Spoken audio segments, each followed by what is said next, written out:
てくガラスの迷路ひび割れた声まだ消えないまま藤滝を置く誰かの夢にすり替わる名前さえ今奪われてく聞こえるか胸の奥できしむ鎖の叫び逃げないで選ぶんだ自分だけの芯を一つ書き換えられた世界で僕は僕を上書きしてくささやく嘘切り裂きながら覚めないなら夢を燃やせ一つ操られたスターに君の本と響かせてかけ違えたストーリー今塗り替えてゆけ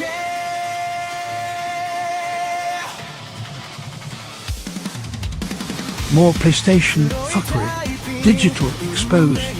Palworld attacked. Happy Hump Day everyone. Hypno congrats on making 110 subs today. 震えた指でログアウト先を探してるでも君の手が確かにここにある忘れるな偽物でも選ぶ痛みはリアル奪えない願いだけが最後のパスワード一つ書き換えられた世界で僕は僕を上書きしてくささやく嘘切り裂きながら覚めないなら夢を燃やせ一つ操られた明日に君の本と響かせてかけ違えたストーリー今塗り替えていけ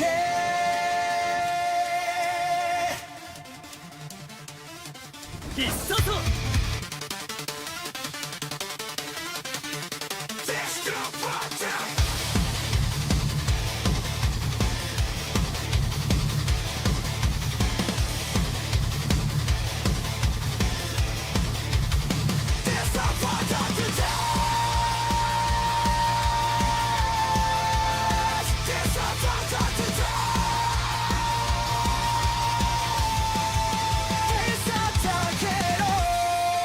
君の声で暗いスクリプトを壊して一つ書き換えられた世界で僕は僕を更新してく挟むく影抱きしめながら傷ついても夢を離すな一個さ操られた未来君と一緒に飛び越えて交差してくストーリー今始まりに帰ろう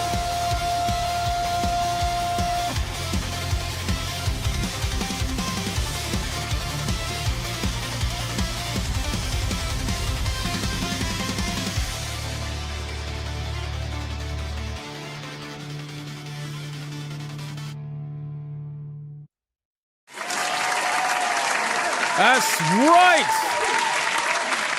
Ladies and gentlemen, welcome to another episode of Hypnocast. That's right, we are live, boys. We are live, we are live, we are live. We're gonna dive down the rabbit hole that is known as the internet, but before we do that, boys, you gotta break it in. Listen, we got a lot of haters in the chat, boys.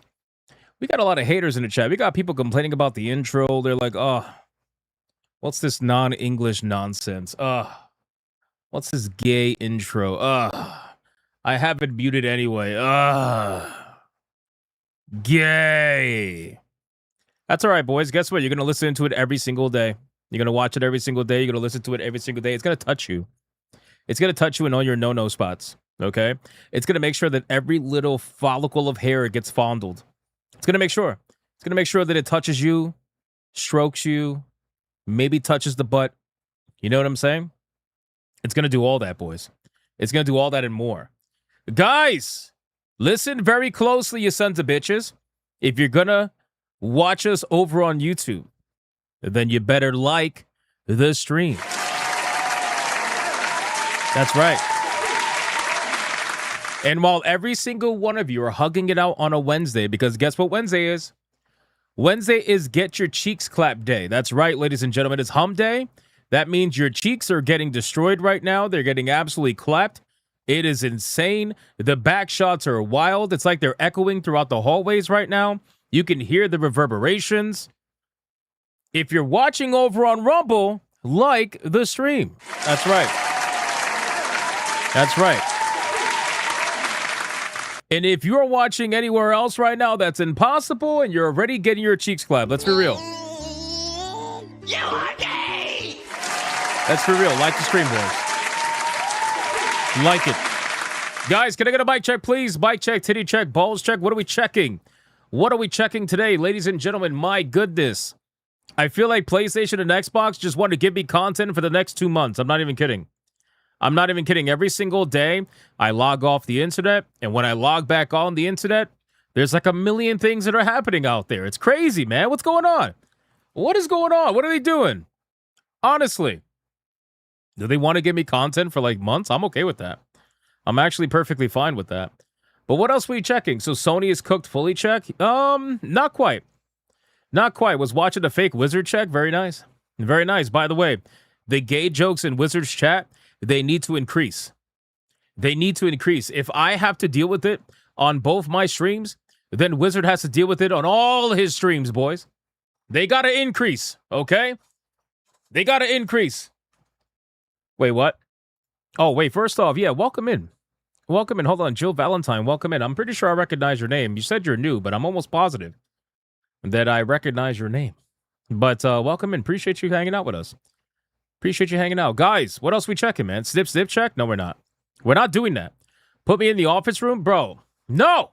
You're not supposed to want to go in the office. You're not supposed to want to go to the HR meeting.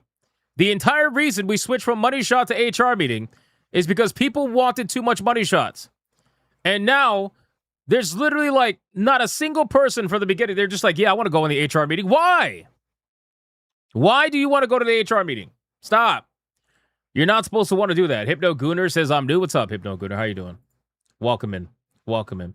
Fox Nautic or Hypno Fox? Oh, man. Guys, stop. Guys, stop. Bring back the money shot? No. No. Steam Summer Sales overcheck. Actually, really quick, guys, real quick. Thank you so much for making it a super successful giveaway. We officially gave away a little under $1,100 worth of Steam games. So thank you guys for that. We only have one more person that hasn't reached out to me to get their game. Everybody else has gotten their game by now, so the list is pretty much complete. So again, thank you guys so much for doing that and having some patience with us. We got our games out there, and everybody's playing their games, man. I'm glad to hear it. I'm glad to see everybody playing their games. I looked at my friends list, and I saw you guys booting up your games, and I was like, oh, that's cool. So that's pretty cool. So yeah, enjoy that. Have fun, and thank you guys again for taking part in that. We'll do another one soon. Pretty soon. All right, guys, listen. ESG scores are at their maximum. We are fully funded. Let's like the stream, boys. Like the stream. Now. Now. Boys, listen, man. We got a lot to talk about today, so let's get the Bigot Army roll call going. Let's see who's in the chat right now hanging out with us on this beautiful, beautiful Wednesday. It's a gorgeous Wednesday. It's a gorgeous Wednesday, ladies and gentlemen. Let's call some people out. And then we're going to do membership train, pre-stream legends, all that stuff. And then get right into the content, man. Who's here? Who's hanging out with us? Let's see.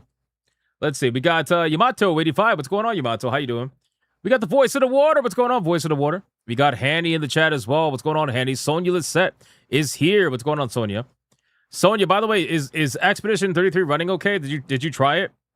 Did you test it out? You got to let me know if it's actually running. Let me know. Hypno Gooner in the chat. What's going on, man? Dragons in the chat. We got John D in the chat. We got Frozen Dark in the chat. Little Jim's Halo is here. What's going on, Little Jim's Halo? We got Felstaff in the chat as well. What's going on, Felstaff? We got Black Tailgate. I agree. We're going to be playing some more tonight. We're going to be playing some more tonight, man. We're going to be playing Tunic tonight. Bro, that boss battle right at the end was so sick. It was so sick, man. Signo's in the chat. We got Fractal. What's up, Fractal? We got Tinfoil Hater, not Hatter. Tinfoil Hater is in the chat. We got the Fourth Wall guy is here. We got Two Cool Curries in the chat. What's going on, man? We got Dietrich Koenig in the chat as well. We got Mornblade. What's going on, Mornblade? We got Thanos 857. What's going on, dude? We got Setsuna Shadow in the chat. People are masochists. Yes. Yes, we are. We got Timebound Howler. We got Chicken Joe's in the chat. Only with... What? Only with tatas can hug me, no hot dogs. Brother. So what if like a fat man who wanted to hug you and he had like massive tatas, but the hot dog was so small and it was hidden in the rolls that you couldn't see it? Does that count? Like, would you want him to hug you? You didn't specify female. You just specified whether, XYZ parts were going to show or not. I don't know, man. I might want to specify that. I might. Ron DFK says, yo, I feel attacked. Relax. Relax. Relax. Chicken Joe, welcome in, man. We got Mr. Melancholy. What's going on, man? We got Limitless Andre. What's going on, Limitless Andre? How you doing? We got Timebound Howler in the chat. We got Jay Sims. What's going on, Jay Sims? We got Tech the Drifter. What's going on, man? Silver Bullet Lycan. What's going on, dude? How you doing? We got Yamato 85. His third giveaway. He lost. Damn. That sucks. I'm sorry. We got Maggie 32. We got Chaotic Holy in the chat as well. We got Black Tailgate. We got Joe Valentine in the chat as well. We got The Voice in the Water as well. We got Electric Lettuce. Electric Lettuce is actually an amazing name. That is so funny. Bebop in the chat. We got Melody Johnson is here. Adrian Henma's here. We got Paul Drawn Destiny. What's going on, man? We got, let me see, Game Wolf 87. Scampus is here. GDR is here. Says, goddamn right. Titan Wasp is here. What's going on, Titan Wasp? And Lady Titan Wasp, I'm sure, is somewhere around here. Ali Kusanagi's here. We got Dweezy. What's going on, Dweezy? How you doing, bro? Cozy Goober is here. Little Jim's Halo is here. Comics Dad is here. We got Secret Final Boss is here. Who else is here? Let me scroll down. We got a Kickin' Donuts is here. What's going on, man? All right, boys. 4 more people. Let's go. Then we got to get them on the show, man. 4 more people. Who's here? Let me check Rumble. We got Crash Collins over on Rumble. What's going on, dude? Dark Exile is over there on Rumble as well. We got Life Ferret over there on Rumble. We got Dietrich Conic over there on Rumble. We got Fluffy Murder Machine over there on Rumble. Yo, how's Dying Like the Beast, bro? Let me know, man. Let me know. We got Sanguine in the chat, but he says he's not here, so we got to ignore him. Everybody ignore Sanguine. Don't say hi. Don't say hi. We got Genetic Spore over on Rumble. Kirakami is over on Rumble as well. What's going on, man? Old Man Cat is here. Magically MJ is here. What's going on, Magically MJ? How you doing? We got Griffin of Might is here over on Rumble. And last but not least, over on Rumble, we got... Let me scroll down. Let me see if I can find a new name. You guys love time. We got Roz over there on Rumble. It's not a new name, but whatever. It's fine. And we got Sargon over on Rumble as well. All right, man. Listen, guys. We called it as many people as I possibly could. Let's sacrifice your fellow Bigot Army member. Let's send somebody to the HR meeting. Because, listen, you guys have been pretty naughty, man. You guys have been pretty naughty the last couple of streams. It's been a lot of gay jokes. All right, it's been a lot of gay jokes. We got to send somebody to HR, boys. Who is going to drop someone off at the HR meeting? Let's go. Let's see. Who's going to sacrifice someone to the HR meeting? Let's see. Where is it going to be? Come on, boys. No HR department. No soy Sony. Full protection by the might of Holy Hammer to go down by 6 people. That's a lot of people. That goes Setsuna, Hypnogunner, Draconic, GDR, Jill Valentine, Fractal. Oh my God, brother! Fractal! Fractal, this is the second fucking time. Holy shit. Fractal, is this not the second time, bro? This is the second time, bro. Fractal. The entire point is to avoid going to the HR meeting. One more time, and you're going to be the first ever person banned from going to HR. Honestly, that might work out in your favor. Look at this. He's doubling down. He's doubling down. He's like, I'm ready. Oh, my God, brother. Just go. Just go. Just go. Please, I beg you, don't do this. I didn't mean it. Sit your bigot butt down in the chair so we can tell you how racist you are, you disgusting chud. Fucking doubling down, bro. You're not supposed to be doubling down on that, brother. This is unbelievable. All right, anyway, boys, it's fine. Congratulations, Fractal. Enjoy the HR meeting. Boys, listen, we got a lot we got to talk about, man. We got a lot we got to talk about, ladies and gentlemen. First and foremost, we got to talk about PlayStation, obviously, because PlayStation has essentially doubled down. Well, I know at this point, it's got to be like tripling down at this point, but still, they've doubled down, and I really do believe that they just view everybody as just being stupid.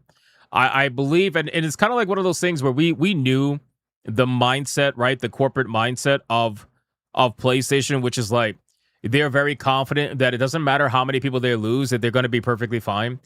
And, you know, we got some information from Jason Schreier. We also got some information from Pirate Nation. There's a lot of information going around, but essentially it's confirmation that they don't really care how many people they lose. Because realistically, the amount of people that they get to keep are going to be worth, you know, about 35% more, give or take, per person than they were prior to this. So that's what they're saying. That's what it seems like, you know, their mindset's at. So we're going to go over all that. We're going to go over what Jason Schreier had to say. We're going to go over some Pirate Nation stuff. We got a lot of posts regarding PlayStation just in general. And also, not only that, it's really interesting to me that multiple, not just one, multiple PlayStation executives were all caught selling their shares recently when the news dropped. They all sold their shares. You know, the Sony president and CEO, Todoroki, I think sold about 225,000 shares, which represented around 56.5% of his own holdings for almost like $5 million. Like he sold. It's just very interesting stuff, boys. It's very interesting stuff. So we got a lot to go over regarding PlayStation. On top of the fact that they're getting community noted on literally everything that they post. They literally can't even repost anything. Bro, there are people that aren't even associated with PlayStation that are getting felted by PlayStation. I think I saw PlayStation retweet the Doom stuff, and that even got community noted with something related to PlayStation. Nobody's safe. Literally nobody's safe. And everybody's making their voices heard, which is amazing. So there's that. We gotta just go over all that. It's crazy, man. We also gotta go over the fact that Palworld is being attacked by the media. All right. What do I mean by that? Bro, I honestly can't even believe that they did this. But then I remembered, it's Game Rant. And we're going to go over that in a second. But Game Rant decided to write an article about Palworld. And when they wrote an article about Palworld and they tweeted about it, they decided to tweet about it in a way that made it seem like they were going to attack Palworld and how Palworld's essentially... they're becoming more and more Pokemon-like. It's more egregious, whatever the case would be. They even decided to utilize an AI picture that was faked from the trailer of 1.0 Palworld. They took a still shot from the trailer, put a Pokemon ball inside the character's hand, and purposely put an extra finger on the character's hand so that it made it seem like Palworld was doing AI slop, supposedly. But then when you actually go into the article, none of that is there. The picture is a still shot from the trailer, and there's no AI whatsoever. So they literally are baiting people. Anyway, we're going to get into it. It's such bullshit. It really is such bullshit. And honestly, it just proves my prediction that I made on SNH the moment I found out that Valnet was changing the pay policy for these journalists. Game Rant is one of those journalist companies as well. And they're doing this because this is how they get paid now. This is how they get paid. So we're going to get into all that. I got examples. I got all the screenshots, everything. We're going to get into it. We're going to talk about that. We're also going to talk about Obsidian. Apparently, Obsidian got slapped by Asha Sharma. Supposedly, there's rumors out there that it's not true. There's rumors out there that it is true. Regardless, we're going to talk about it. But it looks like Obsidian got slapped around and said, you're not going to make a Avowed 2. Instead, you're going to shut the fuck up and work on Fallout. Like you should be, bitch, you know? They got slapped pretty hard, it seems like. So we're going to talk about that. Also, we got some Persona 4 major changes. They are literally changing up a character in the game because they consider him to be too controversial. for the modern audience. So we got to talk about that as well because, well, it's ridiculous. Hey, shout out to Wizard. Real life fake Wizard. What's going on, man? Welcome in with your viewers. I just saw you guys come in. What's going on, man? What's going on? Oh, they got spanked? Yeah, they got spanked. They got spanked fucking hard. Like red-handed, leave a mark kind of spanked. It was amazing. It was amazing. We got to talk about it. So we're going to go over that as well. Nintendo also discontinued Mario Kart Tour. So there's that. RIP to that. We got to talk about that potentially. And we got to talk about Bethesda. Because, guys, one of the craziest things happened to Bethesda. They actually decided... I'm laughing because I laughed at this before. I was like, there's no way this is real. But it's real. It's absolutely real. I can't believe it's real. Guys, Bethesda decided to make a memorial for all the people that got fired at their company. Like an actual like memorial with pictures and everything. And HR said, take that shit down. That's crazy, bro. These emotional fucks. Bro, these guys are not dead. Relax, man. Bro, they put like flowers and shit. These fucking theater kids, bro. I swear to God, they put flowers, they put pictures, and they were like in memoriam of the people that got fired. And HR was like, you need to take that shit down. Take it down like right now.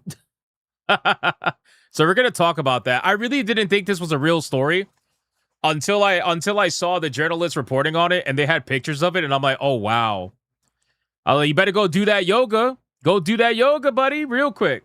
Anyway, so we're gonna talk about that. We got a lot, boys. We got a lot we gotta talk about. Today's gonna be busy.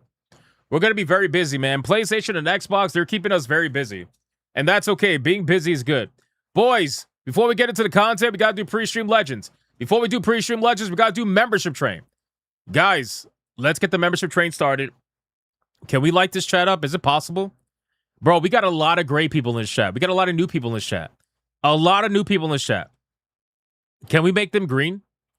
Do you guys have your gifted memberships enabled? If you're new, make sure to enable your gifted memberships, boys. Membership train, let's go. Ladies light it and up. gentlemen, Light it up. Choo-choo, motherfucker. All aboard. Get on the train. The membership Train emojis. Let's go. Where are the emojis? Deidre Connick's already started with a membership over at Rumble. Thank you, sir. Midnight code, Hypnocast alive, every little badge like a battle cry. I see the counter climbing, tick, tick, tick. Every ping's a promise we keep. Deidre Connick dropped a membership over on YouTube. Dexter Bell dropped a membership on YouTube. Toxin dropped a membership on YouTube. Chaotic Holy dropped 5 memberships on YouTube.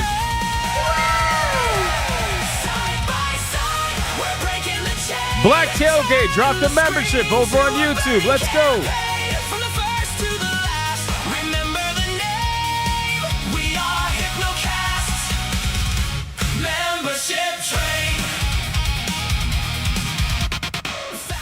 Let's go. Let's go, bro. That was good. That was good, boys. That was good. Very nice. Thank you guys so much for all the memberships. It's time to resume the TTS. But before we do that, there was one super chat that came in before the TTS. Hold on. First off, Mr. Melancholy dropped a 149 hamburger. Who wants a hamburger? Somebody go get that right now. Go get it right now. And then, thank you, Mr. Melancholy. Then we got Secret Final Boss with a 5. If GOG won't take center stage, maybe we should respectfully encourage them. I agree. I agree 100%. We can actually talk about that because I feel like GOG has been severely lacking. Like, you know, realistically, a lot of these companies are severely lacking. Evercade, right? That physical company, they're actually doing pretty decent in terms of taking advantage of the situation. But a lot of these companies, bro, they're just quiet. They're quiet. It's like, what's going on here, you know? Anyway, we'll talk about it. Secret Final Boss, thanks for the 5, brother.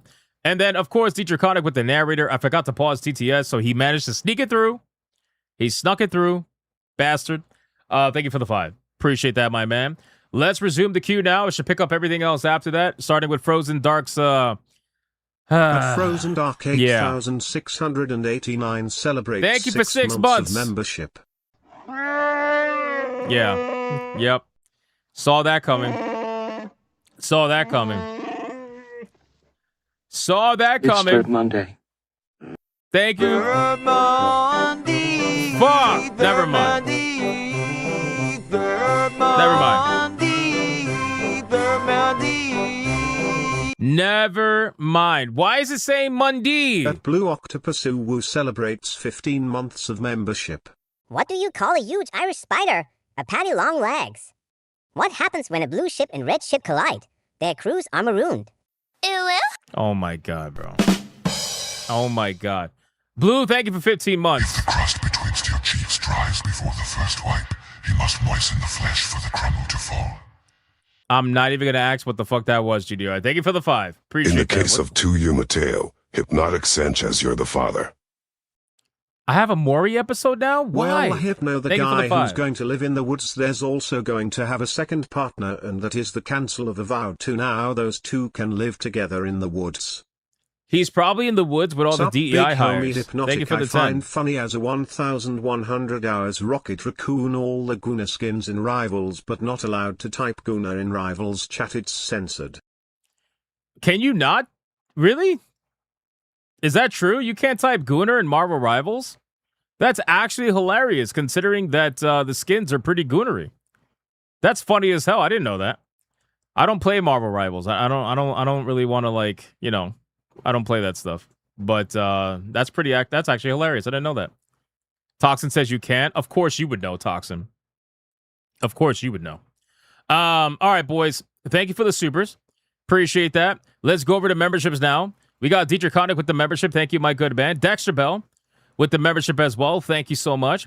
Toxin throwing in that membership also. Thank you, Toxin. And the Chaotic Holy with the first membership banger of the stream. More memberships! More memberships! More memberships! And you already know what that means.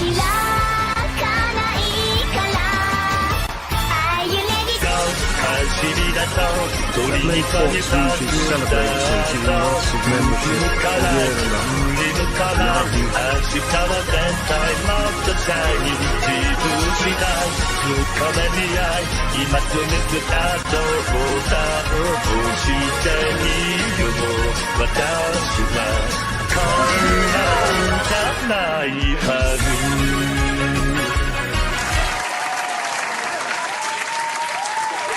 Shout out to Chaotic Holy. Thank you, brother, for the 5 memberships. I appreciate that, man. Black Tailgate sneaking in a membership. I appreciate that. And then Old Man Cad dropping a 5 membership banger. More memberships! Let's go. More memberships! More memberships! Shout out to Old Man Cad. I appreciate that very, very, very much, man. Thank you, sir. And then speaking of a membership legend, everybody spam the Mr. Rouge emojis if you're a member. Mr. Rouge for 18 months as a Bigot Army General says a year and a half. Yahoo. Holy shit. Holy shit. Mr. Rouge, 18 months as a Bigot Army General. By the way, Mr. Rouge, thank you for the game you gifted the other day. I had saw it right after Griffcast ended, so I didn't get to show it on screen, but I appreciate it, man. Thank you so much for gifting that game. Very nice of you, brother. Appreciate that. And thank you for 18 months, man. That's a long time. That is a long, long time. Thank you, sir. Kicking down at 17 months of legendary status, man. 1 month under Mr. Rouge. What do we got? Let's see. It's going to read it eventually. Maybe it's retarded. Maybe you broke it. You might have broke the TTS. Oh, shit.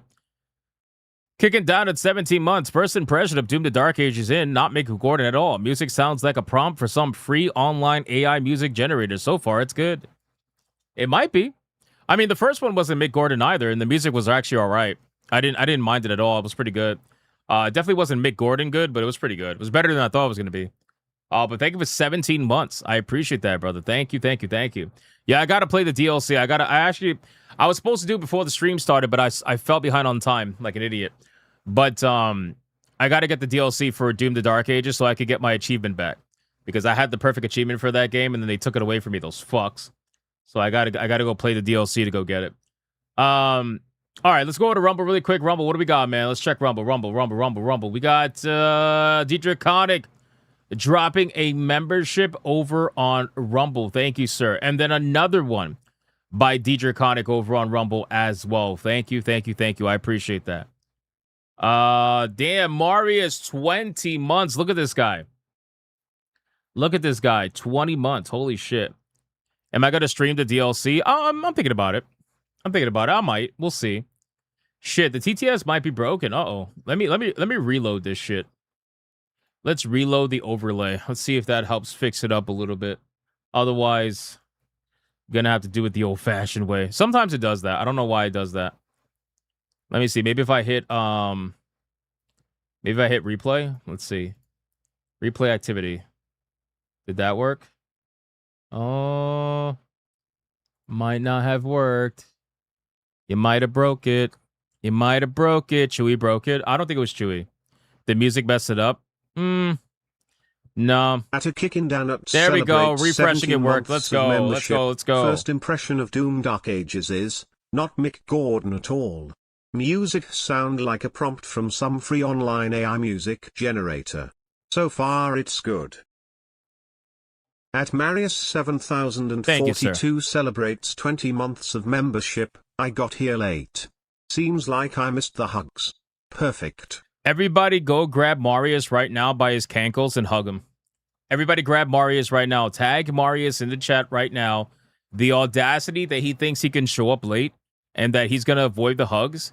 We need to show him that that's not the case. So go hug him right now. Tag Marius in the chat. Everybody tag him right now. Beautiful. Love to see it. Look at Fellstab tag. Great. Great. Hug Marius. There's no way that you're getting away with it, sir. You're not getting away with it, sir. Thank you. I appreciate it. All right, guys. I think we're good. Yeah, we're good. Good on Rumble. Good everywhere. We got a waifu battle later tonight. We're going to do some gaming later tonight. It's going to be very busy, boys. So let's like the stream. Don't forget. Mick Gordon made most music in Doom 2016 and Eternal. Yes, I know. I know. The kicking down is taken for the 2. And then they had a falling out. Well, because, you know, they tried to screw over Mick Gordon, if you remember that story. So that's kind of why, like, there's people out there to, like, fuck id Software for what they tried to do to him. I totally understand, you know? And this fucking guy. Look at this. Yeah. Mm-hmm. Go ahead. Tell me how you really feel. Yep. Right. Right, right. You don't say. Really? Is that how you feel? Right. Right, Chewy. Right. Yeah, yeah. Thank you for the 5. Appreciate that, Chewy. Crazy bastard. Okay. Guys, I'm going to pause the TTS because we're going to get right into the PlayStation story, boys.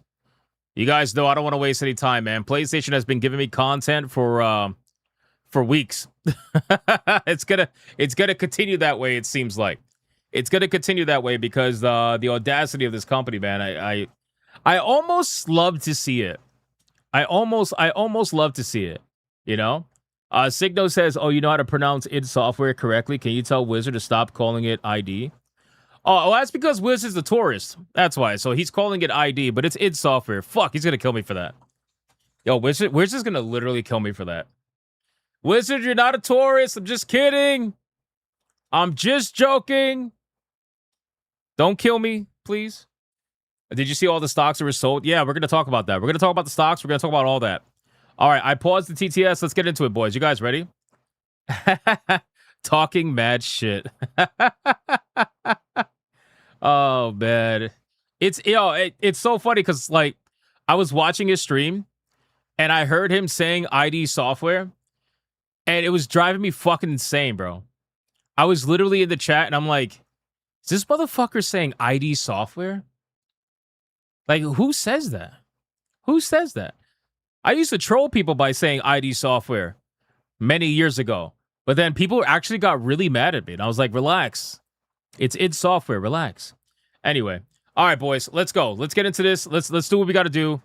Let's talk about it because it's chaotic, man.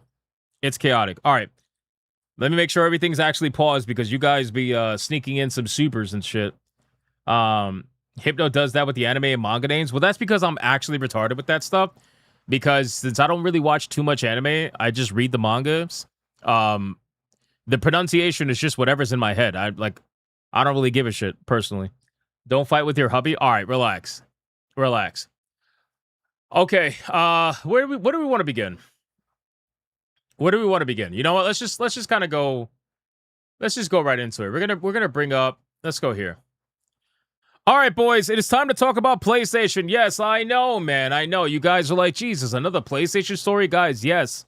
Yes, welcome to PlayStation TV, because that's what we're going to be talking about. You want to know why? Because this company, quite frankly, is so egregious in the way that they're doubling down and tripling down on this stuff. It's actually kind of commendable in a way. I'm not even going to lie. Like, the amount of, like, narcissism and the amount of just flat-out, like, ego that this company has, where they feel like they have complete control over you. And who knows? Maybe they're right. Maybe they're actually right. Because again, I can't, I can't predict the future personally.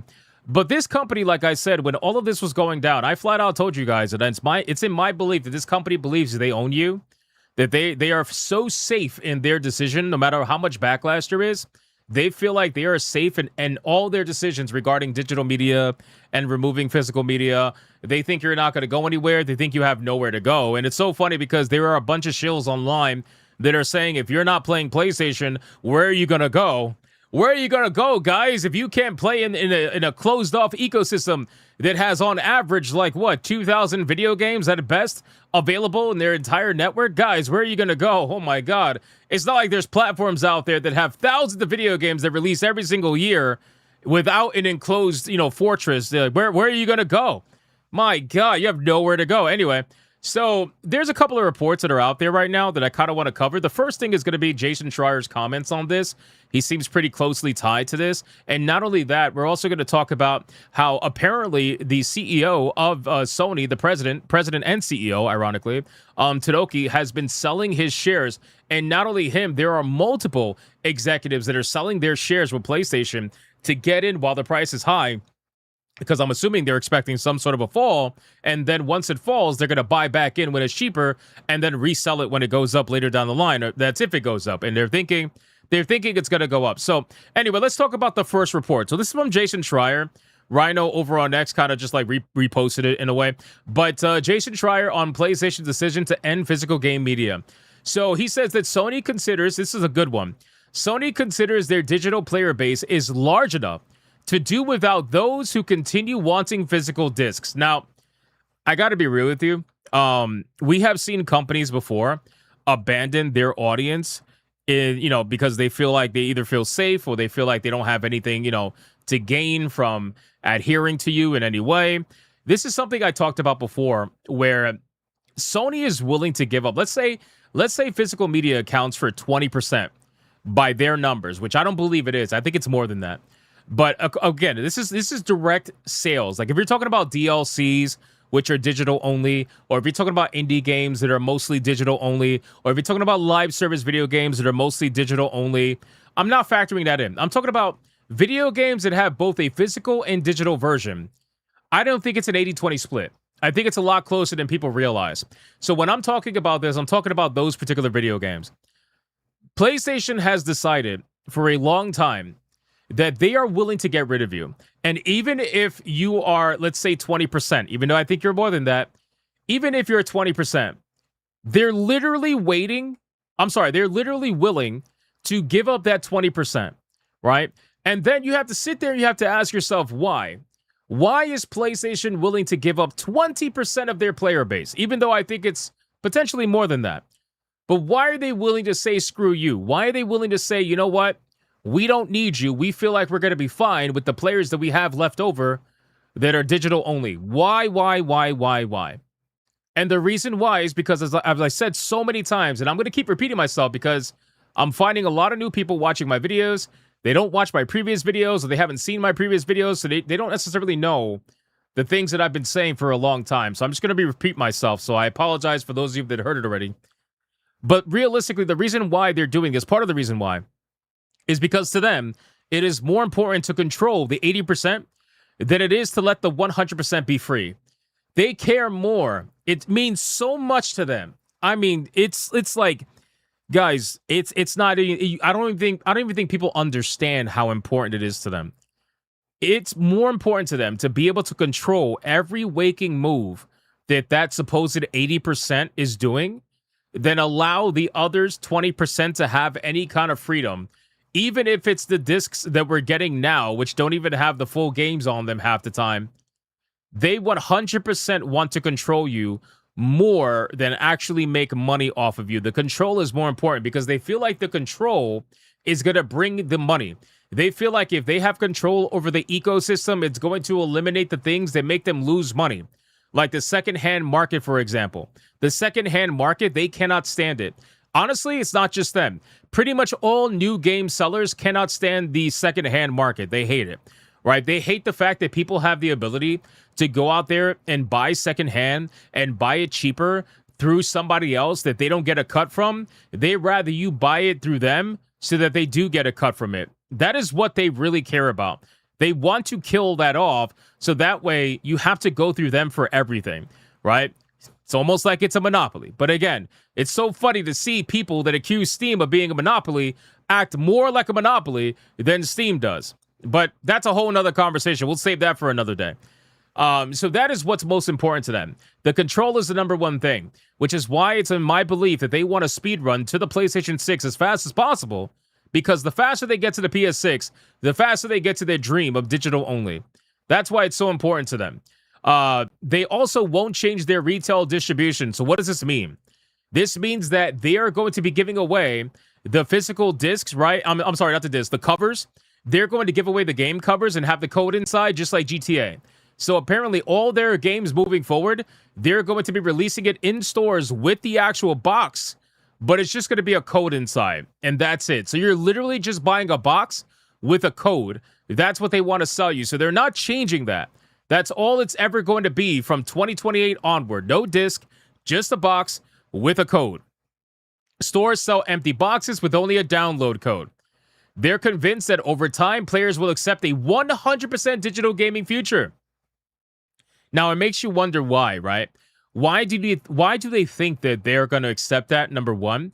And why do they think that people are going to accept that from them, right? I'm sure that they're probably looking at Steam and saying, well, people accept it from them, so why would it accept it from us? And it's because, no offense to you, PlayStation, or actually, no, probably all the offense, you guys are nowhere near the same as the PC platform whatsoever. In terms of player freedom, in terms of player choice, you guys are nowhere near the same. There are people that are more willing to accept a digital future with the companies that are available on the PC platform than they are on the console platforms. You guys just are unbelievably greedy and egregious. It's not even funny, right? You guys, the things that you guys do just blows my mind. And truthfully, the reason why you get away with it is because the players let you get away with it. The majority of the players that are on the PlayStation platform, Xbox platform, they let you get away with this shit. I'm sorry, like, this is the truth of it. They don't think it's necessary to maintain contact with fans. This is the best one, boys. So PlayStation believes in their mind. And again, this is all hearsay, right? This is Jason Schreier saying this. But according to Jason Schreier, PlayStation has the mindset of they don't have to maintain contact with you guys. So all they got to do is tell you their plans, but they don't actually have to be in communication with you about the plans, right? So basically, like, if you want to roast them online or you want to give your feedback or anything, you don't actually really have to know anything. You don't have to know anything from them. They don't really care for have you, like, they don't care for you to actually know anything. They trust the strength of their brand and the loyalty of their community and imagine that they will continue to support their digital games. And then we're going to talk about profitability. So this is really the end goal here. Like I said in the beginning, they essentially believe that the people that are left over are going to be enough to support their digital games. And the reason why is because they make infinitely more money on every single digital sale in comparison to the physical sales. So for them, that is more important to them to continue versus, just continuing to give you a disc. They just don't care. They don't care. So anyway, let's talk about the profitability. But this is important. This kind of shows the mindset, right? This shows the mindset of the company. When Sony sells a first-party physical game to a retailer, the retailer gets around 30% of the sale price. I find that to be so amazing, considering that people at Sony and Epic Games and Xbox and everywhere complain about Steam taking 30%. Meanwhile, they take 30% when they sell something. Xbox takes 30% when they sell something. Epic Games takes 15% when they sell something. And retailers take 30% when they sell something. But apparently it's only Steam that's the problem, taking 30%. But anyway, that's besides the point.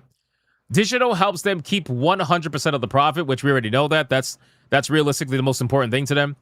Aside from the control, obviously, and they expect to significantly increase their profit margin. So basically what it means is that even if they do lose the 20%, right? If you were to go based off their number of 80-20, which again, I don't think that's the case, but if you were to go based off their number of 80-20, right? This basically means that the 80% will be worth more than it currently is now.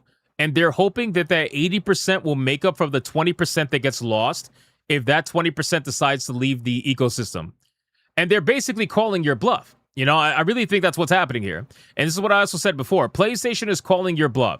They're looking at you and they're saying, yeah, you're not going to really leave, little bitch. You're not going to leave. You're going to stay here and you're going to accept the 100% digital gaming future for PlayStation and you're not going to go anywhere. This is really what they're doing. There is no other way to look at it other than that. So this is why I said yesterday, it's really up to you as the player, whether you decide you want to stick around with PlayStation or you want to go into another ecosystem or whatever. I don't really care where you go, ultimately, as long as you're happy. But this is really where they're coming from. They think that you are going to be okay with accepting a no physical feature for their platform, and they think that you're going to be okay with being locked into their ecosystem, paying to play online, being charged more money with variable pricing, all this stuff. And you know what? They're probably right. Most people will be okay with it. Most people will be okay until they realize that they're out of options, until they realize that all those other options that they were able to explore in order to get cheaper video games no longer exist anymore, right? So this is why I keep telling people that the lines between consoles and PCs are going to blur ridiculously. This line is going to be so blurry now that you're going to start watching and seeing people that never once even mentioned PC. They probably don't know a lick of PC anything. They're going to start mentioning the idea of potentially going to PC. Because at this point, the line is so blurred that your choice is you can either go open digital or you could go closed in digital. That's really your choice as a player. You have to make that choice. Now, there's another thing, too, that kind of is incorporated in all this, and it's the fact that apparently all the executives, well, not all of them, but a lot of them, especially the CEO and president, have actually been selling their shares.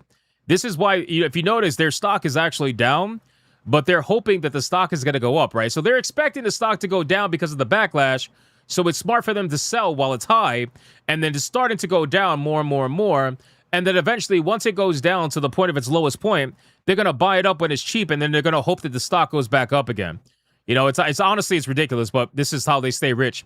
Sony president and CEO Hiroki Totoki sold over half of his company stock, a move that closely followed a highly controversial announcement regarding PlayStation's future. On July 3rd, Totoki sold 225,000 shares, representing 56.5% of his holdings, for approximately $4.73 million.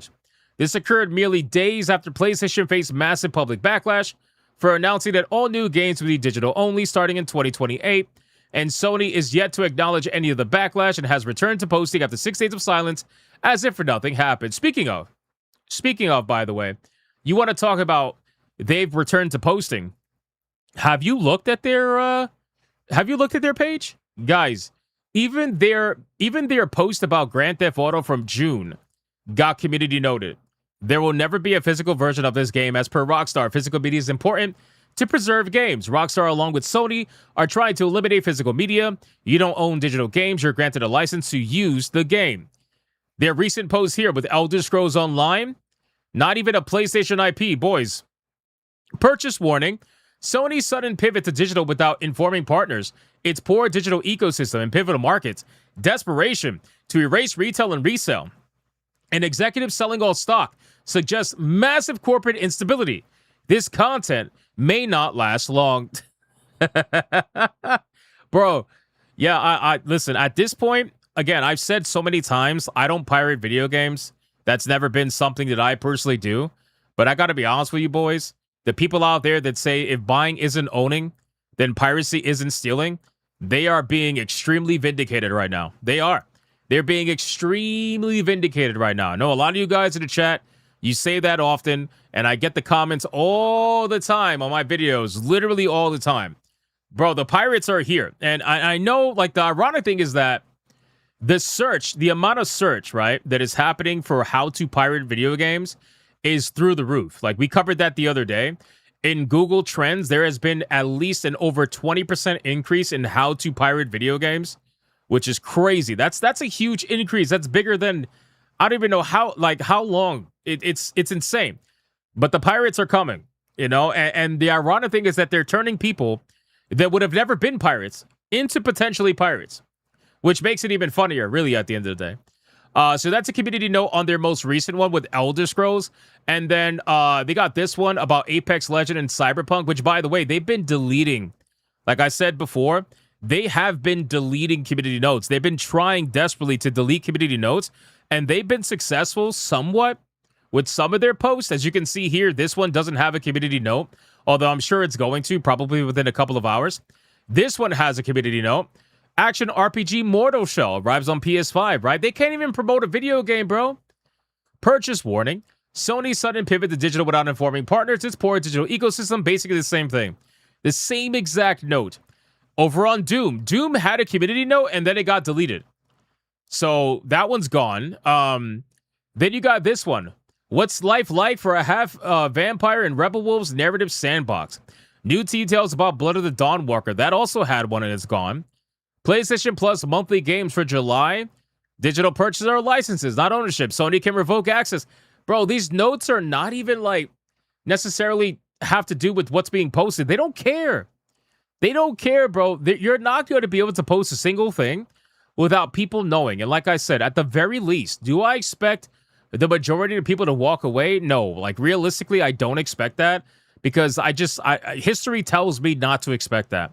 I would love for that to be the case, obviously, to see a corporation that is so egotistical, that is so narcissistic, get their due. But is that probably going to happen? Most likely not. But at the very least, what this is going to do is that their posts, they get millions of views, by the way. They use this as advertisement. I want to be very clear. Sony uses X as a form of advertisement. So the beautiful thing about that is now that on every single one of their advertisements, they're going to have a community note for the most part, informing people that otherwise would not have been informed. And I feel like that is more important than ever. That is way more important than anything. The more people they get informed, the more likely somebody's going to potentially stand up for themselves, or at the very least think about, you know, their other options, you know? So I think that's good. I think it's good to essentially lock down one form of their marketing and to keep control over it by consistently community noting it and letting people know what's going on, right? And then obviously the famous response with the fight stick, that got community noted and it's gone.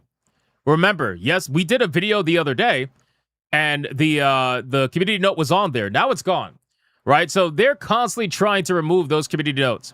Sony has neither the customer support or account security support in all digital ecosystem. That was their main post. It is now up to 171 million views. It's disgusting. It's insane. So that's one aspect of it. And also, too, guys, apparently, this is the last part of this like little segment. Apparently, the news is running around right now that Sony caught these people off guard. Sony caught their publishers off guard. Sony definitely, I would bet money on it, caught their retailers off guard, like GameStop and whatnot. I guarantee you they didn't say a single thing of their plans. And they also caught their business partners off guard too, with their decision to stop making physical games. They decided to hide this from so many people outside of just like the customers. They decided to hide it from a lot of different people because a lot of publishers are also angry about this. They're speaking up about it on social media. Everybody's speaking up about it. And it's because they had no idea. So Sony literally kept this to their chest for as long as they celebrates could. 14 months of membership. Gaikaremon. I just cancelled my PS Plus. Now my PS5 will be a glorified Blu-ray player. Now going to buy a PS3 and PS Vita to jailbreak them. A lot of people are going to be doing that, bro. A lot of people, like, especially with the PS3 and Vita, a lot of people are going to be looking into doing that, bro. So I would not be surprised. It says that a new report claims Sony caught many publishers, retailers, and business partners off guard with its decision to stop making physical games in 2028. According to the report, many partners only learned of it after Sony made the announcement public. One executive at a major AAA publisher said the following: "Despite our seemingly close working relationship with PlayStation, we weren't informed that this was happening. It's only hitting us now that we may be out of jobs sooner rather than later." The report says talks between Sony and its partners have been tense since the announcement. Some companies are frustrated by how the decision was handled, and in countries like India, it has disrupted plans to expand PlayStation retail stores. So, guys, again, I don't know how many times I have to say it. I'll say it one last time for this particular segment. Sony cares more about controlling their ecosystem than they do about expanding their ecosystem. Sony feels like they're so big already. I still got my PS4, looking into PC and retro. Nice. Sony feels like they have such control over the entire thing that at this point they're ready to make their move. This is something that they've been planning for a long time. This is something that honestly, not just Sony has been planning for a long time. A lot of companies have been planning this for a long time, but Sony has gotten to the size where they feel like they can do this and survive. They were holding off. They were trying to make it seem like they weren't going to do this. They've been holding off for a long time. Next gen with console prices and taking 7 years plus to develop games. They hate seeing their base move to PC. True. But oh well. They had 30 years to improve their platform. True. They've been playing this for a long time. And at this point, they feel like they can make their move and nothing's going to happen. So the only thing I can say is that I don't expect Sony to die from this. But at the very least, man, I hope that this is going to wake people up to just acknowledge the ecosystem that they're in is now a fortress. It is more closed in than it ever was. And if you're comfortable in that, then that's fine. You keep doing what you're doing. But if you're not comfortable in that, or if you didn't realize it was happening, then at the very least, you've been informed. And that's really the best thing that we can hope for at this point. The rest is up to the people to make their own decision. And we talked about it yesterday, how a lot of people are canceling PlayStation Plus. Is it going to be enough? I don't know. Probably not, realistically. But again, they're willing to lose a lot. This company is willing to lose a lot, okay? This is the same company that has completely destroyed their sequels to their video games in order to chase whatever garbage they've been trying to do with their sequels. Spider-Man 2, guys, Spider-Man 1 sold more than Spider-Man 2 and Miles Morales combined. Ghosts of Yote sold equal in revenue or close in revenue, but that's because the game is more expensive, inflation, all that stuff. Tsushima sold way more copies, way more, in half the amount of time. What they're doing, I don't even want to talk about God of War Laffy Taffy. What they're doing with their video games, that should give you every inclination that Sony doesn't care about losing people. They don't care. They feel like they are big enough that they're going to be perfectly fine. And considering that we saw Microsoft subsidize their entire gaming division with almost one video game, with Minecraft, imagine what Sony's doing with their live service video games. Some of them that make money, or some of their third-party live service video games. Because keep in mind, those third-party live service video games, Sony takes 30% from it, so they get a lot of money from it. I've been several generations behind on consoles anyways. Now I'm just even more convinced to invest in PC when I am able to, and to collect retro. Retro is going to be very expensive now. Very expensive. Thank you for the 5, though. I appreciate it. So they're willing to lose it all. They don't care. They don't care if you dislike it. They don't care if it makes you mad. They're willing to lose as much as possible in order to regrow within that closed-in ecosystem. Even if they lost half. Let's say they lost 50% of their player base. They're going to regrow within that other 50% that they still have. And that 50% that they still have is going to be worth at least like 30% more on average. So it doesn't even feel like 50%. And then they're going to hope that they can get new players to join in that ecosystem. So again, guys, this is why competition is important. This is why there are options out there. Whether you decide you want to go to Xbox, Nintendo, or PC doesn't matter to me. All I'm saying is the decision has been made. The move has been made. The plans are set in motion. And now you just got to decide to yourself, what's more important. There is plenty of retro companies out there. Evercade, Mod Retro. There's a bunch of companies out there that offer physical content that you can actually partake in and enjoy. You won't even feel the loss of PlayStation. And I feel like there are people out there that look at PlayStation and are like, that's all there is. You guys have no idea. You have no idea what's available to you. So that's basically it, boys. It's crazy to see all this go down, but again, nothing too shocking. And honestly, at this point, again, people just have to make their move. Whatever that move is, just make sure it's the best move for you and your family if they game as well. All right, I would say let's resume the TTS, but apparently pausing the TTS didn't do anything, so it absolutely destroyed that clip. So I'm gonna have to fix that.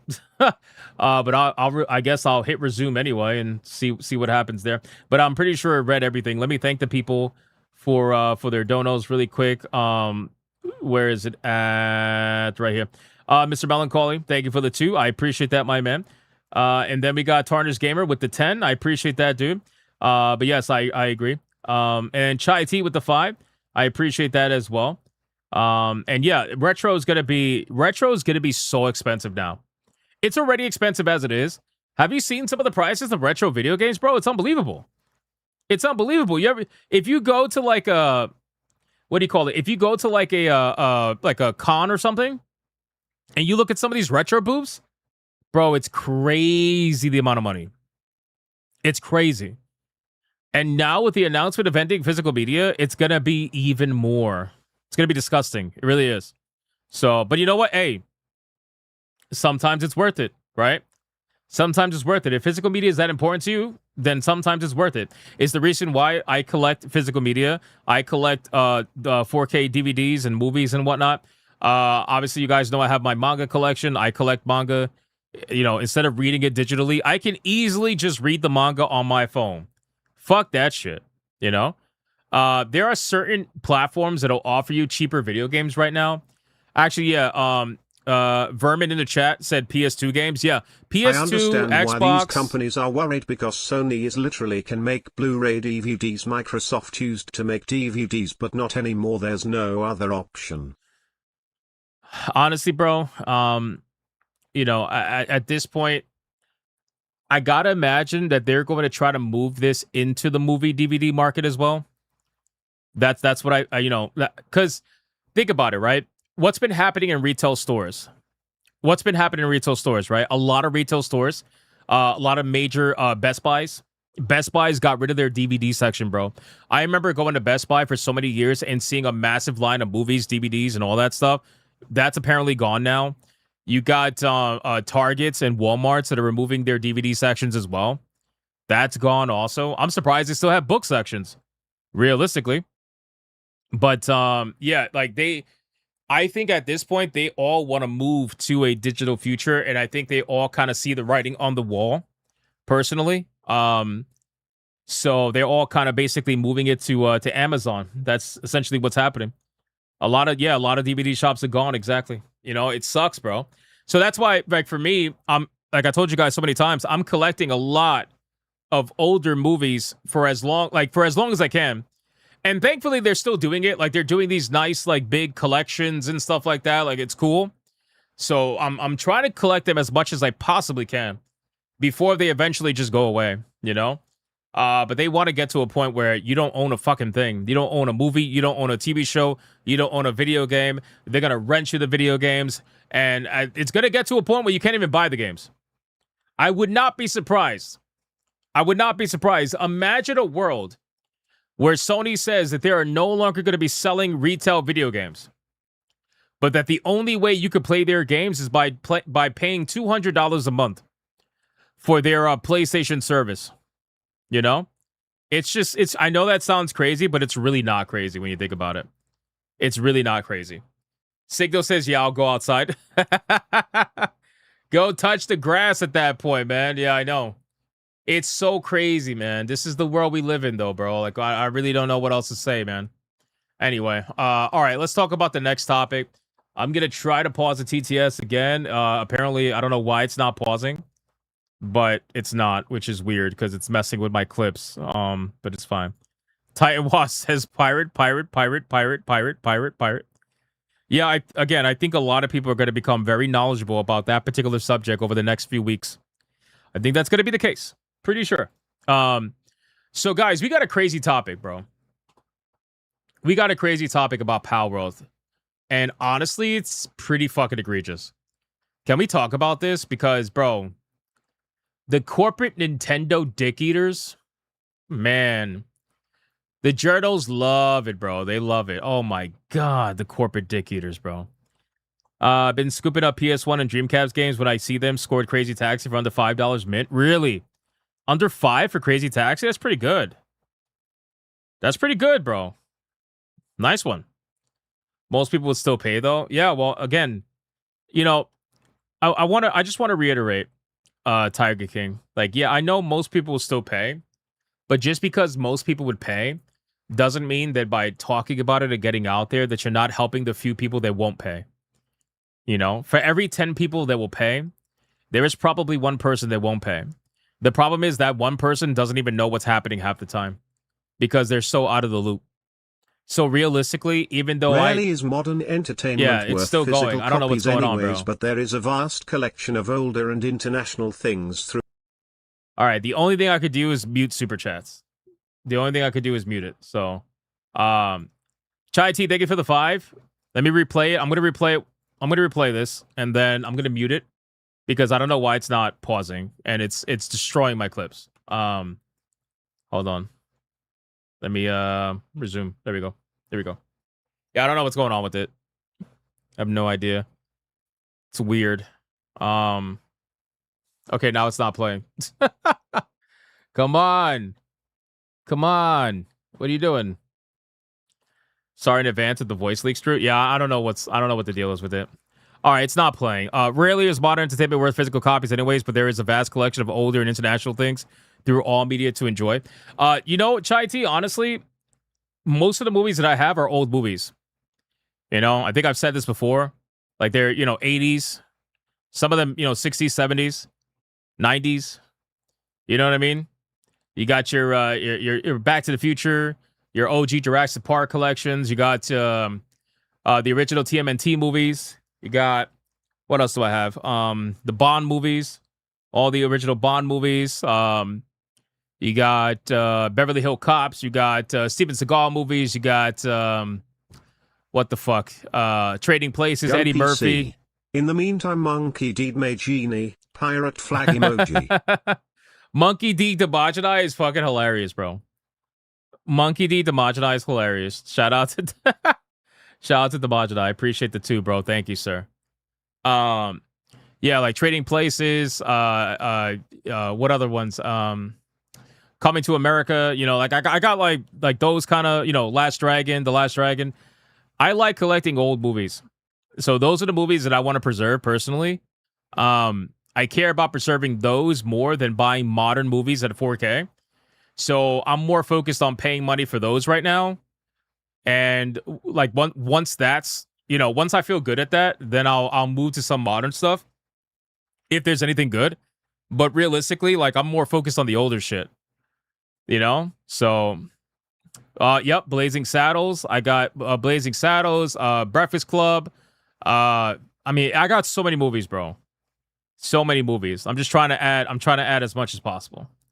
So, rip to PC. You know what's crazy, Wishing Star? I was thinking about doing that. I was thinking about getting a burner and ripping them to my PC. I really have been thinking about doing that. Like getting a massive hard drive and ripping them to my PC. But takes time, bro. It takes time. But at least I'll have the physical media for right now. All right. I'm gonna mute the TTS, so your super chats will probably not be read, but I'm muting it right now, and we're gonna get into this topic with Palworld because it's fucked up. McKee with a 5. Everyone going to PC right in the middle of a massive shortage is gonna turn prices up to 11, bro. The prices are already at 11. We're gonna go to 20. We're gonna go to 20, my guy. That's what we're gonna go to. Holy shit! Thank you for the 5, bro. Appreciate that. We got Sky with a 5. The vast majority of 80s, 90s movies are worth having physical, true. A lot of the slop that releases now isn't worth having. Yeah, that's true. That's true. There's some movies that are worth having right now, but not all of them, obviously. Depends, right? Anyway, very nice. Thank you. Thank you for that. Thank you, Sky. All right, boys. Let's get into it. We ready? We ready to do this next topic? $20,000 PC for everyone? Bro, I already spent half that on mine. This crazy world. Anyway, let's get into it, man. Let's talk about this. Boys. Hold on, where is it at? Right here. Okay. So, guys, we got a crazy topic that we got to go over regarding Palworld. All right. Now, if you guys are not aware, Palworld is about to come out in 1.0 in a couple of days. All right. I believe it's actually on Friday or Saturday, one of those two. I think it's Friday. But regardless, Palworld 1.0 is about to come out. And it looks like all the journos are getting ready to run their smear articles, if you want to call it that. And honestly, this is really, like, in my opinion, a smear article. Because what you're about to see on screen right now is going to be so egregious, it's going to blow your freaking minds, okay? So I saw this post show up on my social media. And when I read this, I almost skipped it. Because I was like, it didn't seem like anything. But when I read it, I saw the first line, and that made me keep reading. And it said, Game Rant is subtly smearing Pocket Pair and Palworld by editing in a sixth finger on their thumbnail to imply use of AI in their cinematic trailer, when the actual trailer very clearly has the appropriate number of fingers on the character. So I'm looking at this, I'm like, dude, there's no way, right? There is no way that's real. And he provides a screenshot of the trailer showing that everything's normal. So I was like, bro, what is he talking about? Is this real? And then come to find out, he actually quote tweets Game Rant. He quote tweets Game Rant. So I was like, okay, how bad could it be? Brother, Game Rant. Palworld's 1.0 launch is making its Pokemon comparisons harder to ignore, with one massive milestone in a $30 price tag that changes the math entirely. Look at this egregious shit, bro. Are you serious right now, my guy? Are you serious right now? Bro, 1, 2, 3, 4, 5, 6. Bro. And they put a Pokeball in the hand, by the way. So they're literally trying to push a message with that. Where the original didn't have a Pokeball, obviously. But then this one is like, they AI'd the image. And they also put a Pokeball in there. So then when you're looking at this and you're reading this, you're like, wait a second. So they're shitting on Palworld? Because that's how this looks, right? Because they want you to click the article. So I'm going to click it for you, okay, so that I can show it to you. But guys, let me explain their strategy for some of you that might be new here, all right? Because there's a lot of new people in the chat, or if you're watching the videos. Guys, listen very carefully when I tell you this. If you see anything from Valnet, right? If you see any journalist outlet that is owned by Valnet, which is a lot of them, if you see any of them, bro, just hit them on ignore. Put them on ignore on X and save yourself the time. Here's the reason why. Because Valnet recently changed up their entire strategy, okay? Their entire strategy on how they pay their journalists. And I said on Saturday Night Hypnosis, our flagship show every Saturday, 8 p.m., I said on that show when this was announced that they were going to start doing this nonsense. They were going to start doing actual real rage bait. The stuff that they accuse YouTubers of doing, they were going to be doing it because this is how they're going to get paid. It's the only way they're going to get paid. Because they can't actually survive on their articles that nobody reads. So they now have to rage bait people into doing so. What do I mean? Well, listen. Let me show you exactly what I mean. Who owns Game Rant? Game Rant is owned by Valnet, a Canadian online media company, since 2019. Why is this important? Because Valnet has a new pay-per-session policy, right? The parent company of gaming tech sites like The Gamer, Polygon, Game Rant, and Collider has introduced a new pay-per-session payment model effective May 21st, 2026. Under this system, writers and editors are no longer guaranteed a base rate for each article. Instead, their pay is tied directly to how many unique user visits an article generates. So their pay went from, we're going to pay you for writing the article, to we're going to pay you for how many clicks it gets. So naturally, with that being switched, now you're going to have a situation where things like this exist. So I ended up going to the article, and what do you know? This is their Twitter post.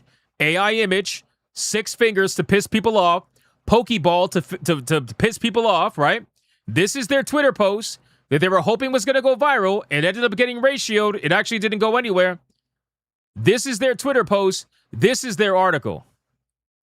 This is their article where they actually fixed the fingers. They put the Pokeball. They kept the Pokeball in his hand or her hand, but they fixed the fingers and they have it at 5 fingers. So they purposely posted the one with 6 fingers on X in order to get you upset. So that way you click the article and come to find out it actually isn't about that. And not only that, they were trying to make it seem like Palworld's in the wrong and shitting on Palworld on Twitter. But then when you go to their article, Palworld keeps winning the battle against Pokemon. And it isn't even in trying. Bro, what? So you go from shitting on Palworld to going on Palworld's side? Bro, it's so obvious what they're doing. It really is. I don't know. I don't know how much more I could explain it to you, bro. But this is their plan. This is what they started doing. Actually, to be fair, they've been doing this for a while, but now they're getting paid. They're incentivized to do it. So it's so funny to me that the people that claim everybody else are rage baiters are actually doing legitimate rage bait. And then they're going to be like, oh, but it works. So, gotcha, chuds. You got what? What do you got? $10 instead of $2? Like, what's going on here? So, in any case, all I'm saying is that, don't fall for this nonsense because it is out there in full force. You got these people that are running smear campaigns on Palworld because here's the truth, all right? The truth is that, I don't know if you guys saw the announcement, but Palworld officially surpassed 40 million copies sold. Did you guys know that Palworld sold more than any Pokemon game ever? 40 million copies sold. That's how many copies Palworld sold. This is the reason why Nintendo is so angry at Pocket Pair. This is the reason why. Because everything else compared to Pokemon is not even close. Even Digimon, not even close. Right? Digimon's been around for a long time. But see, Nintendo doesn't have a problem with you as long as you're not competition. But the problem is they were so asleep when it came to Pokemon. They were so asleep that somebody came by, stole their lunch, and now they're mad about it. They left their lunch out for somebody to take. Somebody took it, and now they're mad about it. That's really what this is about. It's about a bruised ego because this company just didn't think that anybody was going to be able to compete with them. So Palworld going into 1.0, which is the exact thing that Nintendo was trying to prevent, they couldn't prevent it. And now it's releasing in a couple of days. So again, guys, you're going to have these journalists that are going to be out here desperately trying to run, damage control for Pokemon and Nintendo. And bro, this shit is egregious, man. Seriously, like people are roasting them for it. Again, everybody's calling them out on it. Your artificial ineptitude is showing with that image. There was no need to ask Grok to add a finger. Palworld's going to be dunking on Nintendo for generations until Game Freak learns how to make good games again. What a shitty post. Palworld destroy Pokemon. Keep being mad. Why use Gen AI to add a finger to the character when clearly the trailer doesn't have 6 fingers on the character? You just make yourself look stupid. You guys really do suck. Lying again? Now, why do you want to feed the Pokemon pigs? Do you want to get sued from 3 angles? Low IQ AI slob game rant. You're shit tier. Are you seriously doing something like this? Reported and requested a community note. Who made the thumbnail? Why'd you use a fake image? Bro, everybody. Literally everybody's calling them out. So, again, guys, the best thing you could do is look up Valnet and see who operates under Valnet. Polygon, Game Rant, and the like. If they operate under Valnet, you could bet your ass that they're going to be rage baiting nonstop. You could bet your ass they're going to be. The best thing you could do is just mute them on Twitter because essentially this is all they're going to be doing now. This is literally all they're going to be doing. They're going to be hoping. This is why, you have all these articles from Polygon attacking Red Dead Redemption 2. We talked about that the other day. Out of the blue, you picked one of the #1 best-selling games in history. And you're like, hey, can we admit this game sucks now? And you throw out that article. Gee, I wonder why. And then what happened? That article ended up going viral. It got 7 or 8 million views, something like that. Right? So, again, this is what they're trying to do. And they're working their pay plan. Don't fall for it. That's all I'm saying. Don't fall for the nonsense. It's stupid. All right, let me unmute TTS. Guys, you know what? In the meantime, what we could do is I want to check out this video really quick. Can we check out this video? It's the Palworld 1.0 trailer that they dropped like a day ago. Hi everyone. Let's check this out. Palworld was revealed to the world in 2021. And it's incredible to think that Palworld 1.0 is right around the corner. We have been blown away by all the support we've received over the last few years. And I'm really excited to announce that Palworld has now passed 40 million players worldwide. Now, I have a question for you. When did you last play Palworld? Last week? Last month? Last year? Perhaps you haven't played since the early access release back in January 2024. Well, a lot has changed since then. So today, I'm going to give you a crash course in all the major additions and changes to Palworld over the last 2 years. Let's go. Guys, by the way, SNH is going to be playing Palworld 1.0 on Saturday. So make sure to join us for Saturday Night Hypnosis this Saturday at 8 p.m. After that, once the stream is over, we're going to be playing Palworld 1.0. Chief Obsidian has like 4,000 hours in Palworld. I have 0 because I was waiting for 1.0. So make sure to join us to hang out, check out that stream. It's going to be fun. We got like 6 people. As a quick reminder, Palworld launched into early access on January 19, 2024. The game launched with the main archipelago, 137 pals, and a level cap of 50. Palworld's first update, version 0.2, aptly called Raids, introduced the raid mechanic to Palworld. Players could summon powerful raid boss pals at a summoning altar in their base, and the first 2 introduced were the Belanoir twins. This update also brought some quality of life, like training manuals and power fruits, to give players more freedom over how they level their pals. Nice. Summer 2024, we had Sakuradajima, a major update which added the first new zone to Palpagos, Sakuradajima Island, as well as 24 new pals. On Sakuradajima, players met a new faction, the Moonflower Clan, and the first new tower boss, Saya. This update also introduced hard mode for towers, giving players an extra challenge. A new raid boss, new resources, and a new style of building material were also introduced. Sakuradajima also added the arena to Palworld, allowing players to face off against their friends. That's cool. The first faction stronghold, the Oil Rig, also appeared in the ocean to the east of Palpagos. Dude, honestly, I'm really fucking excited for this, bro. I've been watching all the updates for Palworld, and I was so tempted to play so many times, but I told myself, like, nope, don't do it, don't play, because I just wanted to wait. I wanted to wait till the game's officially released, and then we can play. But there was times where I was like, bro, I want to play this shit so bad, man. At the end of 2024, we had the massive Faybreak update, bringing 24 new pals and a new large landmass, Faybreak Island, along with a new faction, the Faybreak Warriors. Led by their tower boss, Bjorn, players faced a whole new set of challenges on this island. This faction set up anti-air turrets all around the island, forcing players to take a different approach than usual.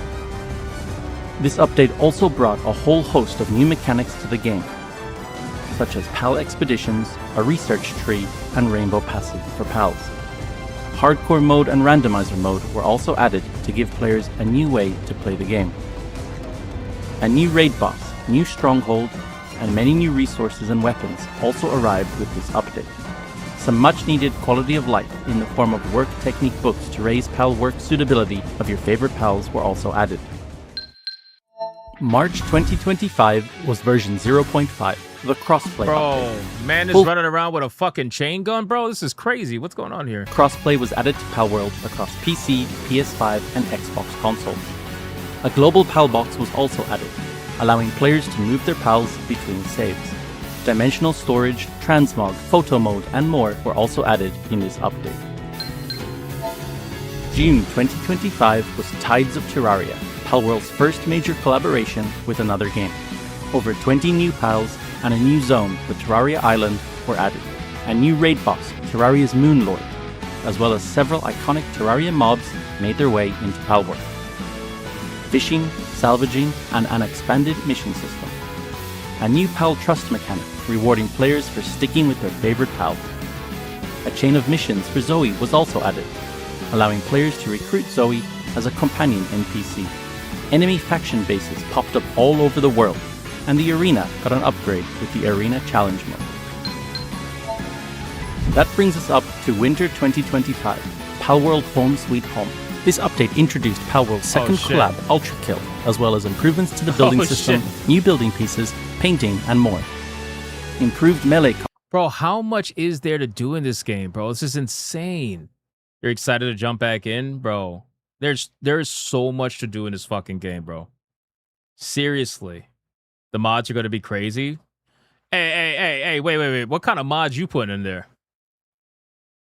Hold on. What kind of mods you put in there? Wait, what are you talking about? What do you mean by that? The mods are going to be crazy. What do you mean by that? Hey, why you making that face?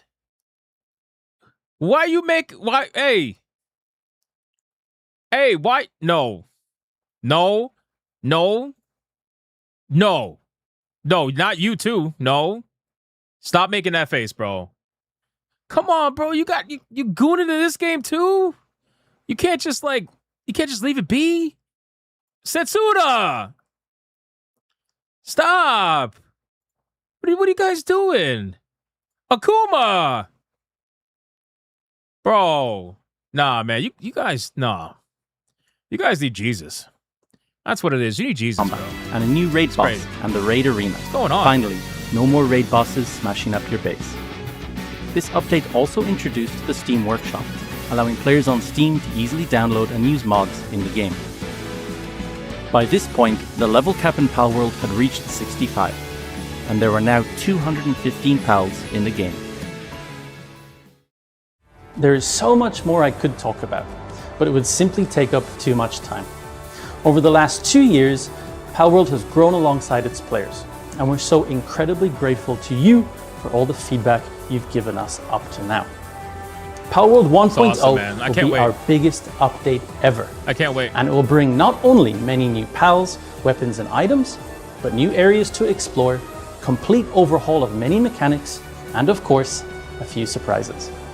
We can't wait to see you and your pals when Palworld 1.0 releases on July 10th.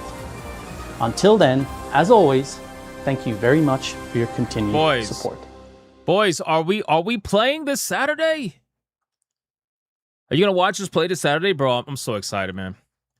The idea is to keep it SNH for right now.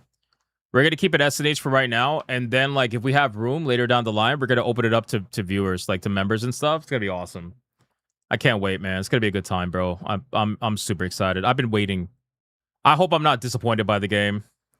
You know what I mean? Because I haven't never played it, but you know, just looking at the gameplay, it definitely seems like something that I was gonna play for a long time. So I am excited. I am excited. We'll see. We'll see how it goes, boys. All right. Well, that's basically it, man, for the Palworld stuff. Just, you know, the smear against Palworld is gonna be pretty extreme. Pretty extreme. So just stay tuned for that. All right, let's X that out. Done with the Palworld post. Let's go over some fast topics really quick. We got a couple of fast topics. You have a static PAL server up. Nice, James Dobb. Thank you for the 2 first off. Second off, that's awesome, bro. That's awesome. Can you actually I have a question? So with your character, right? Like let's say you make a because I don't know. So just let me know. With your characters, when you make a character, can you take that character and go on multiple servers and keep your progression? Like, how does that work? Or is it only for a particular server? How does that work? So if you jump servers, do you can't transfer like your progress or anything? Like your character's tied to the server? How is that? How's that go? Let me see what you guys say. You think you can? Okay. What else? Let me see. You could go into each other's worlds. Okay.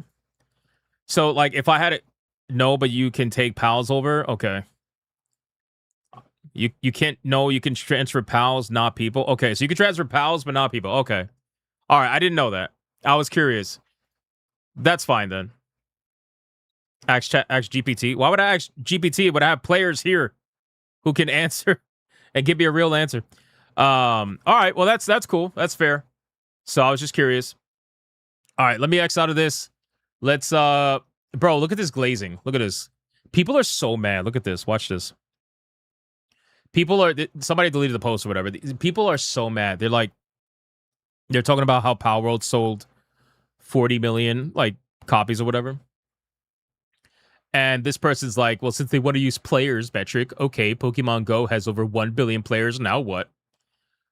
Brother, you're comparing a free-to-play video game with one of the most popular IPs in the world to a brand new IP for a pay-to-play video game. Are we really doing this? Are we really are we really doing this? Like, what the fuck? That's insane, bro. But hey, I guess apples and oranges. Yeah, I know, apples and oranges, man. Nintendo, listen, I'll say this. Nintendo's got some fucking dedicated customers, bro. Dedicated customers. All right, listen, I'm going to resume TTS. I don't hold on. Let me what's going on with the TTS, man? I gotta reload it. Anyway, I reloaded it. It's fine.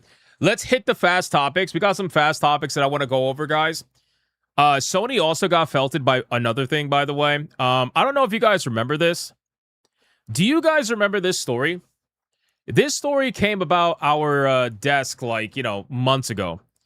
Well, we talked about a certain Bungie director by the name of Christopher Barrett, right? That essentially got fired by Sony and Bungie and was accused of sexual misconduct or whatever by the company, right? As to the reason why he got fired. And then he ended up suing them, right? Well, apparently that lawsuit is finally over, number one. And number two, they've reached a settlement with Bungie. So Bungie and Sony now have to pay this guy. We don't know how much because it's obvious, it's obviously like it's kept hidden or whatever. But he ended up essentially winning, like, because he announced earlier today that they settled and that he's very happy with the offer, very happy with the settlement. So I gotta imagine that he probably had a little bit more in his favor. But regardless, at the end of the day, he's getting his money. He's gonna be under an NDA. Can't say anything at that point, and that's basically it. So Sony, on top of all the backlash going on with the physical media stuff, also just lost their lawsuit, or had to settle with this guy, which I find to be very, very interesting. So that's pretty interesting. Let's talk about this, guys. I want to talk about the Obsidian stuff. Well, actually, no. Before that, really quick, for those of you that are thinking about buying Persona 4 Revival, I know this is very important to some of you, so let's talk about it really quick. So Persona 4 Revival, all right, the upcoming remake or whatever of Persona 4 is going to be making some big changes. They're going to be making some big changes with the character Yosuke, or Yasuke, however you want to say it. Apparently, his controversial scenes in the game are going to be changed heavily. They're going to be, according to them, lightened up. We wanted to lighten that up and make it a little bit more fitting for the world we live in right now. So that's problematic. That's problematic. That's going to be not good for people who are fans of Persona 4. And realistically, what they're trying to say is that, well, actually, I could just read their words. It's a little bit insensitive in terms of how he treats outsiders sometimes, says producer Kazuhisa Wada. So basically, they're changing it for the modern audience. That's what's happening. They're changing it for the modern audience. It is what it is, unfortunately. So think about it. Considering if they're willing to change this, you can pretty much guarantee that they're going to be changing a lot of things in the game. Always fucking changing things. They can't just leave things alone. It's too problematic. They just can't, So it is what it is. All right. Let's cover this topic. This is interesting. Let's cover this topic. Hold on. Where is it at? Let's cover this, bro. This shit is hilarious. So, guys, Bethesda decided during the whole Xbox nonsense and how everybody was getting fired. I thought this story was fake. I really did. I thought it was fake. So I wasn't going to report it at first. Guys, not so much. It's not fake. Xbox was doing a bunch of layoffs, and Bethesda ended up firing people as well. And considering that most of the gaming industry is filled with a bunch of theater kids, their emotions, let's just say, are basically on their sleeve. And they put it out there. Well, apparently, they were so affected by the layoff. Wait till I show you the picture. They were so affected by the layoffs that happened recently, and I'm sure there's more on the way, by the way, that Bethesda employees decided to do a memorial for the layoffs, okay? And, my God, bro. Come on, man. Come on. Bro. It is not this serious, bro. It is not this serious, man. This is so cringe, bro. Like you got pictures of people up here with roses as if they died, bro. It's like if anybody walked past this, you would think they're all dead. Like they died in like a fucking plane crash or something. What are we doing? Bethesda, what are we doing? This is why Elder Scrolls is taking so damn long. And then in the middle, you see celebration of service. Because obviously nobody's dead here, but it makes it look like they're dead. So I saw this picture, and I thought it was fake. I thought all of this was bullshit. But apparently it's not. It's so not bullshit to the point that HR has decided to force them to remove the memorial, which is even funnier. Bethesda employees say that HR made them remove a small memorial that they created for coworkers who were laid off during Microsoft's recent Xbox job cuts. According to Bethesda Game Studio Union, employees in Rockville, Maryland put together a celebration of service display with photos of former coworkers to thank them for their work. Wow, bro. The union says HR had it taken down almost right away because it was in a shared office space. Well, I mean, realistically, they had it taken down because it looks like these people died. Like, this is not the kind of thing you want to be putting out there when people are walking around the office. Unfortunately, HR made our office manager take this down almost immediately. They said it's because it's in a common area. It had to be removed. We've used common areas for many things as a team, including fan works, but HR seems to believe that a celebration of service is inappropriate. There's nothing appropriate about this, dude. There's nothing appropriate about this whatsoever. Honestly. I mean, just like, let's say this. If you walked into this office and you saw this, what would you think? You would immediately think that these people were dead. You would look at it and you'd be like, oh my God, what happened? Did they die like at a, did they die like a business, event or something? Like, what happened? You would think that they're dead. It doesn't matter that you wrote celebration of service. It looks like they're dead, bro. So why would you be, oh my God, bro.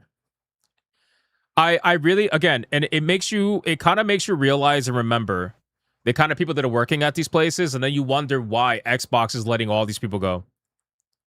Because they can't subsidize these people anymore. They can't do it. They died in the fire on Avowed Street. No, that's Obsidian. That's Obsidian. That's not, this is Bethesda. There's two totally different companies. But no, seriously, it's such a joke. And then, bro, to do this in front of the power armor, the badass power armor in the background. I mean, look at that. Look at that. Look at that. It's also disrespectful to the dead who are not dead at all. True. These people are truly our theater kids, should not be in the industry at all. True, exactly. It is disrespectful. It is. But realistically, I don't really think they see it like that. To do this in front of the badass power armor, though, is even more insulting. It's like, bro, go drink a Gatorade. You got a nice little, look at the nice little machine they got over here. Look at this.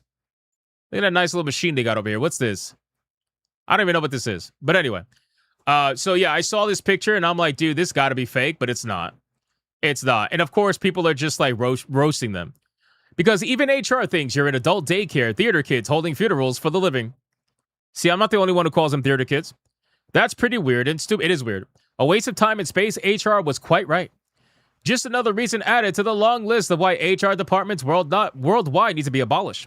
They are there for the company executives, not you, the employee. Why would they need to be abolished? Do you realize the chaos that would happen if your HR departments were gone? The funny thing is, they cause just as much problems as they solve problems. This is them solving a problem. But realistically, if this was like 5 years ago, they probably would have allowed it. I'm not even kidding. They probably would have allowed it. The HR departments have changed little by little because, you know, corporate mandates and all that. But they probably would have allowed this during the year of like super emotional DEI nonsense in 2020, 2021, 2022. They would have allowed this. Here lives the devs who take 20 years to make a game. Holy shit. That's so accurate, bro. They got the time to do this, but they don't got the time to work on Elder Scrolls 6. HR has literally ruined almost everything that used to be fun about any company. It's all just plain PR nonsense now. HR boss around. I honestly have no sympathy for the job cuts because they've been giving us terrible games and screwing over players. Well, yeah, it looks like shit. They deserve an actual space, not some poorly written paper sign on a bench. Looks like they need to fire more people if they're pulling dumb shit like this. I'm telling you, bro. It's amazing. So, yeah, exactly. HR isn't there to be your friend. And if you think HR is there to be your friend, I mean, people clearly haven't been near HR, you know? But that's basically it, boys. Just a funny story, something random, something that I honestly still can't believe is real, but it's real. And it goes to show, I wouldn't be surprised if we see this happen at more companies. In memory of those that were fired. Bro, I've never seen this at any company. Anytime somebody got fired, you just never saw them again. And if they were your friend, then you would just reach out to them via the telephone. Text them. Today's modern world, just fucking text them, bro. How is this so hard? I don't get it. It's weird. Anyway. I should have another HR meeting. Let's do it. Please, I beg you, don't do this. I didn't mean it. Sit your bigot butt down in the chair so we can tell you how racist you are, you disgusting chud. Oh, man. The first jail I worked in when I started had a beer machine like Coke and Pepsi, but we had Labatt Blue, and besides it was soft ice cream machine that was all you can eat. Nice. Nice. Very nice, Mr. Rouge. Very nice. Our society is doomed. Fairly doomed. Fairly doomed. They're all dead now, by the way. I mean, are they actually dead? It looked like they were dead. I'm friendly with my HR so far. Helps I'm the one that gets dragged. Not all theater kids are like this. My daughter is a theater kid. Why do people do that? Why do people do that? Why do people do that, old man cat? Why is it that when you talk about stereotypes and how certain people are acting, you always get that one person that says, well, I'm not like that. It's like, I never said you were. I never said you were. I said these people are theater kids. They are. They're theater kids. It doesn't mean that your kid is like that. It just means that they're like that, you know? But anyway, it's all good. Oh, man, cat, thanks for the 5. Appreciate you. All right. Let's X out of this crazy ass story. And let's go into this one, boys. People are losing their mind over this game getting canceled, by the way. Mario Kart Tour is officially being canceled, boys. Wait, what? Sam Fisher off topic. Is Lost Judgment any good? Because I'm about to buy it. I haven't played it. I haven't played Lost Judgment, but I'll say this. Me and Cassie usually see eye to eye on video games. We're fairly, like, similar taste, right? Bro, that girl has been yelling at me to play Lost Judgment. She's been yelling at me to play the game. Like, she says it's one of the greatest games, like, ever. So, just take that for what it's worth. But I haven't played it yet. I do plan to at some point, but I haven't played it yet. But she's been fucking yelling at me. She's like, you need to play Lost Judgment. Have you played Lost Judgment? You need to play Lost Judgment. Go play Lost Judgment. I'm like, Cassie, I stream every day, bro. I stream every day. Like, I play a bunch of, like, I barely have time. Go play Lost Judgment. Like, all right. You know? But yeah, she stands by it. She stands by it. So take that for what it's worth. All right, so they're canceling Mario Kart Tour. Now, people are pretty pissed about this. People are pissed about this because, well, I mean, quite frankly, you know, they have a lot of money and time invested in this. I didn't even realize Mario Kart Tour was a thing. Again, I'm not really like a Nintendo person anymore. I was back in the day during the glorious days of like Game Boy Advance and stuff, you know? So your little sister is bothering you to play this game, Hypno. My little what? She's not my sister. Although she might as well be, but she's not my sister. During the glorious days of Game Boy Advance and damn man, Mega Man Battle Network, still one of the greatest games ever. I love Mega Man Battle Network. They are canceling this game and people are pissed. All right, people are pissed because there's going to be no offline mode. And I think a lot of people thought there was going to be an offline mode for Mario Kart Tour, but there's not going to be. Mario Kart Tour will be gone forever on September 29th of this year. The game will switch off permanently just after its 7th birthday. Nintendo's mobile success story, Mario Kart Tour, has been very slowly winding down for the better part of 3 years now. Despite a moment of respite last July, the game has mostly been left fallow for a long while. And we now know that come September 29th, it'll be ending for good. They said, "We sincerely thank the many players who have loved and supported the game since service began so long ago," says a brief statement on Nintendo's website, talking about the game as if it had been around since the Middle Ages. The competitive online racing game will in fact have just turned 7 years old when it switched off in a couple of months. One of the final games added during Nintendo's long since abandoned push into the mobile gaming space. Which is so interesting because apparently a lot of people still play this game. And they spent a lot of money in this game. So I don't really understand like why they would necessarily abandon. I mean, it's a major franchise, obviously, you know, Mario Kart and Mario as a whole.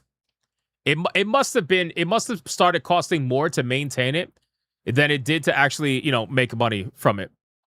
The statement then cuts off saying, "Thank you for playing Mario Kart Tour." This follows a couple of links to explain what's happening regarding the game's in-app purchases. The rubies, they're off sale immediately but can still be spent. And its gold pass, automatic subscription renewals have been stopped. No new subs are possible. And everyone will get August and September's gold pass content for free.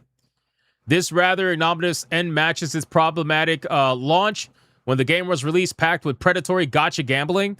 This all remained in the game for the grim of 3 years before finally getting approved in 22.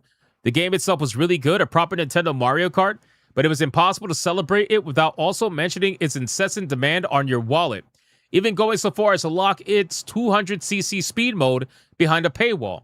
Earlier this year, some countries rated the game 18 plus as a consequence. Damn, imagine a Mario Kart video game being rated 18 plus, bro. That's crazy. What world do we live in where Mario Kart's rated 18 plus? I think that's actually insane. But anyway, so this game is done, and people are not happy about this. I saw a lot of people talking about this on X. People talking about how much money they spent and stuff like that. Again, guys, like, you got to understand, when you're playing a gacha video game, you're playing a live service video game, you're playing any of these kind of games, I mean, realistically, you have to be ready to lose it all. Because these live service games, man, most of them are not going to have an offline mode. And if they ever go under, just because you supported it doesn't mean other people did. And the money that you spent, they're just going to run away with it, you know? I'm not saying gacha games can't be fun, because I look at a lot of their gameplay. They seem pretty fun. I can't personally get into them, but I know a lot of people that do play them. Some of you guys in the chat play them as well. I'm not really into it personally, but you just got to understand, like, that's just kind of how the cookie crumbles with these kind of games. They're never going to want to keep these games around. These games are literally designed to squeeze every dollar it possibly can from you before it shuts down. That's all it's about, right? Live service video games, that's all it's about. That's why they exist. They're not there to give you the most amazing experience ever, other than to try to give you that experience to take your money. You know, I mean, realistically, it's not like a single player video game or anything like that. Like, these games this is what they're designed for. So once they feel like that purpose has reached its limit, they're going to pull the plug and they're going to come up with something new to try to convince you to do it again. So again, you can have fun, you can do your thing, but live service games, or, you know, especially gacha games, you just got to expect that, you got to expect that that's what it's about. You know, it's basically like semi-gambling a little bit. They want to take your money. Yes, they want to take your money. I know, it's shocking. A business wants to take your money? What? But no, that's what they want. To be honest, Suicide Squad being live service, they gave us an offline patch. Yeah, but that's Suicide Squad. They gave you an offline patch because the game was really meant to be a single-player video game, but then they turned it into a live service game in the hopes to try to milk money, and then they ended up getting destroyed for it. So that's up to, that's all on them. It is what it is. It is what it is. Gambling, but you never win. I don't know if you never win. I think you win like 2% of the time. It wasn't even a good gambling simulator. I know, right? I wish Nintendo wasn't so strict so that later down the line, someone could give this game the Sonic Runners Revival treatment. Oh, that's fair. That's fair. Speaking of, didn't they come up with a new DLC for the Sonic racing game, Cross Worlds? Didn't they come up with a new DLC? They're coming out, I think a Mega Man DLC or something like that. I don't know. I gotta look. I think it's year 2 or something. I gotta check it out. Preparing myself for Snowbreak Containment Zone to go EOS soon with all the nonsense that happened to it, but I hope Mecha Break survives. How is Mecha Break doing? You know, I played Mecha Break when it first released with a friend of mine. And I only really played it a little bit. I forgot the name of the class, but I played the like the scout or like whatever the fast class is, the one that turns into like this super fast fucking plane and shit. It was pretty cool, man. Mecha Break was fun. I had a good time with Mecha Break, but I haven't looked back since. How's that game doing? Let me check SteamDB. Hold on. It's probably dead. Let me see. Mecha Break. Here we go. Mecha Break. Yeah, it's fairly dead, I would say. 2,144 people playing in a 24-hour peak. I mean, to be fair, that's like one-fourth of Marathon. It's 1/4 of Marathon. All-time peak 132,816. I don't know. I thought this game was fun. I thought it was pretty fun for what it was, personally. But you could tell it was all about the store. Like, the store was crazy. Something, Robert, like an old friend once told me. What's that? If you like to get your bolitas stomped on, who can tell you can't slow cop? What? Captain Killer Guns, thank you for the 5. I appreciate that. That's insane. The fuck? Let's go to Rumble really quick. Rumble, we got Torno with a 2. Total control of the ecosystem will only smother it. Really, it reeks more of communism-style thinking. Again, it mirrors Hasbro trying to take over D&D and tabletop RPG software market. Yeah, I mean, again, you might be right to compare it to that, but realistically, it's a mindset that's taking over corporate America in general, especially when selling anything like any kind of product that's like a video game or a movie or something, like anything that they can offer digitally. They rather do that than offer a physical variant because they just make more money that way. You know, their margins are infinitely better. Like, I remember reading on Twitter where they said that for every $70 video game that's sold physically, they get about $45 after they split the money with their retailers and stuff. They get about $45, whereas if they sell it digitally, they get $70 for a $70 game. You know, so it's just where they want to go. Marathon's still around. I haven't looked up Marathon a little bit. Oh my God, they're under 7K, bro. What the fuck are we doing? What are we doing? You're at half of the number you were at before you went free week. The free week was supposed to bring people in, not make you lose another half. But guys, you know why this is happening, right, bro? I predicted this shit. Oh my God, dude. Oh my God, dude, I predicted this shit. What did I say was going to happen after the server wipe, brother? Brother, what did I say was going to happen after the server wipe? The server wipe happened during the free weekend. The free week, sorry. I said that out of the 12,000 that they had, or like the 11,000 and change, what was it? Like 11,000, whatever, like 11,300, 400, whatever. I said they were going to lose half. I said they were going to lose half of their players the moment that strike, the server wipe came in and people lost all their shit. Bro, I said that there was no way they were going to lose half of the players from that wipe. And that's almost where we're at. 6,900. We're almost there. It's a little over. We're almost there, bro.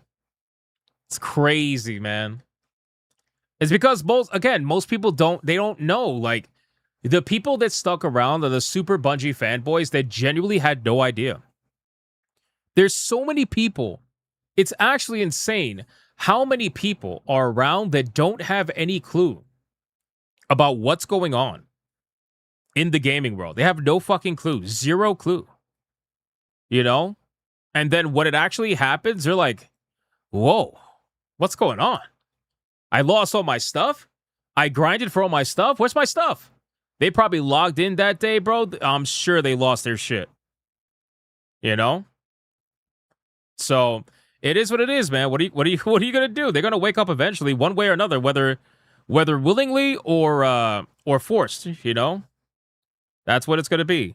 So anyway, all right, let me X out that. And let's talk about this, guys. We gotta talk about Obsidian. Because Obsidian just got spanked by Asha Sharma. Obsidian got spanked, boys. So there's a rumor going around, and to be fair, the rumor is going either way right now. So the rumor is saying that this is happening. There's a rumor saying that this is not happening. But essentially what it is that Fallout New Vegas studio, Obsidian, was reportedly told by Asha Sharma to get fucked, right? Well, again, wasn't told by Asha Sharma, but you get what I'm saying. Essentially, during the whole layoffs and everything, they were restructured. And they were basically told to pivot from Avowed 2, to kill off Avowed 2, and to start work on a new Fallout RPG game. That's what happened. They were told to pivot away from Avowed to Fallout. Now, this kind of can be corroborated because, keep in mind, they've been saying that they were going to focus on their more established IPs.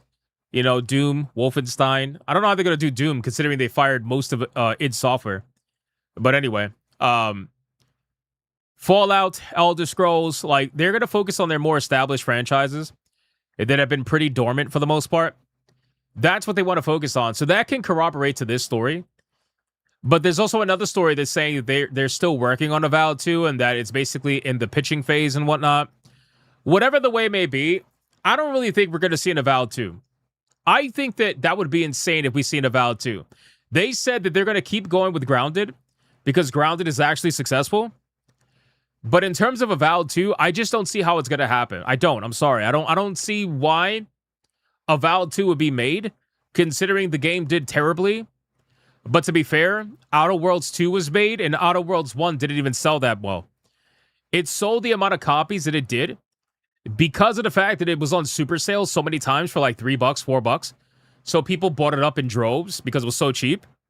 But otherwise, like at full price at the beginning, it didn't really sell like that. It wasn't that big, it wasn't that big of a game. But Avowed 2 still got made. I mean, I'm sorry. I keep fucking up. Not Avowed 2, I'm sorry. Outer Worlds 2 still got made. So maybe there's still hope for the people out there that loved Avowed.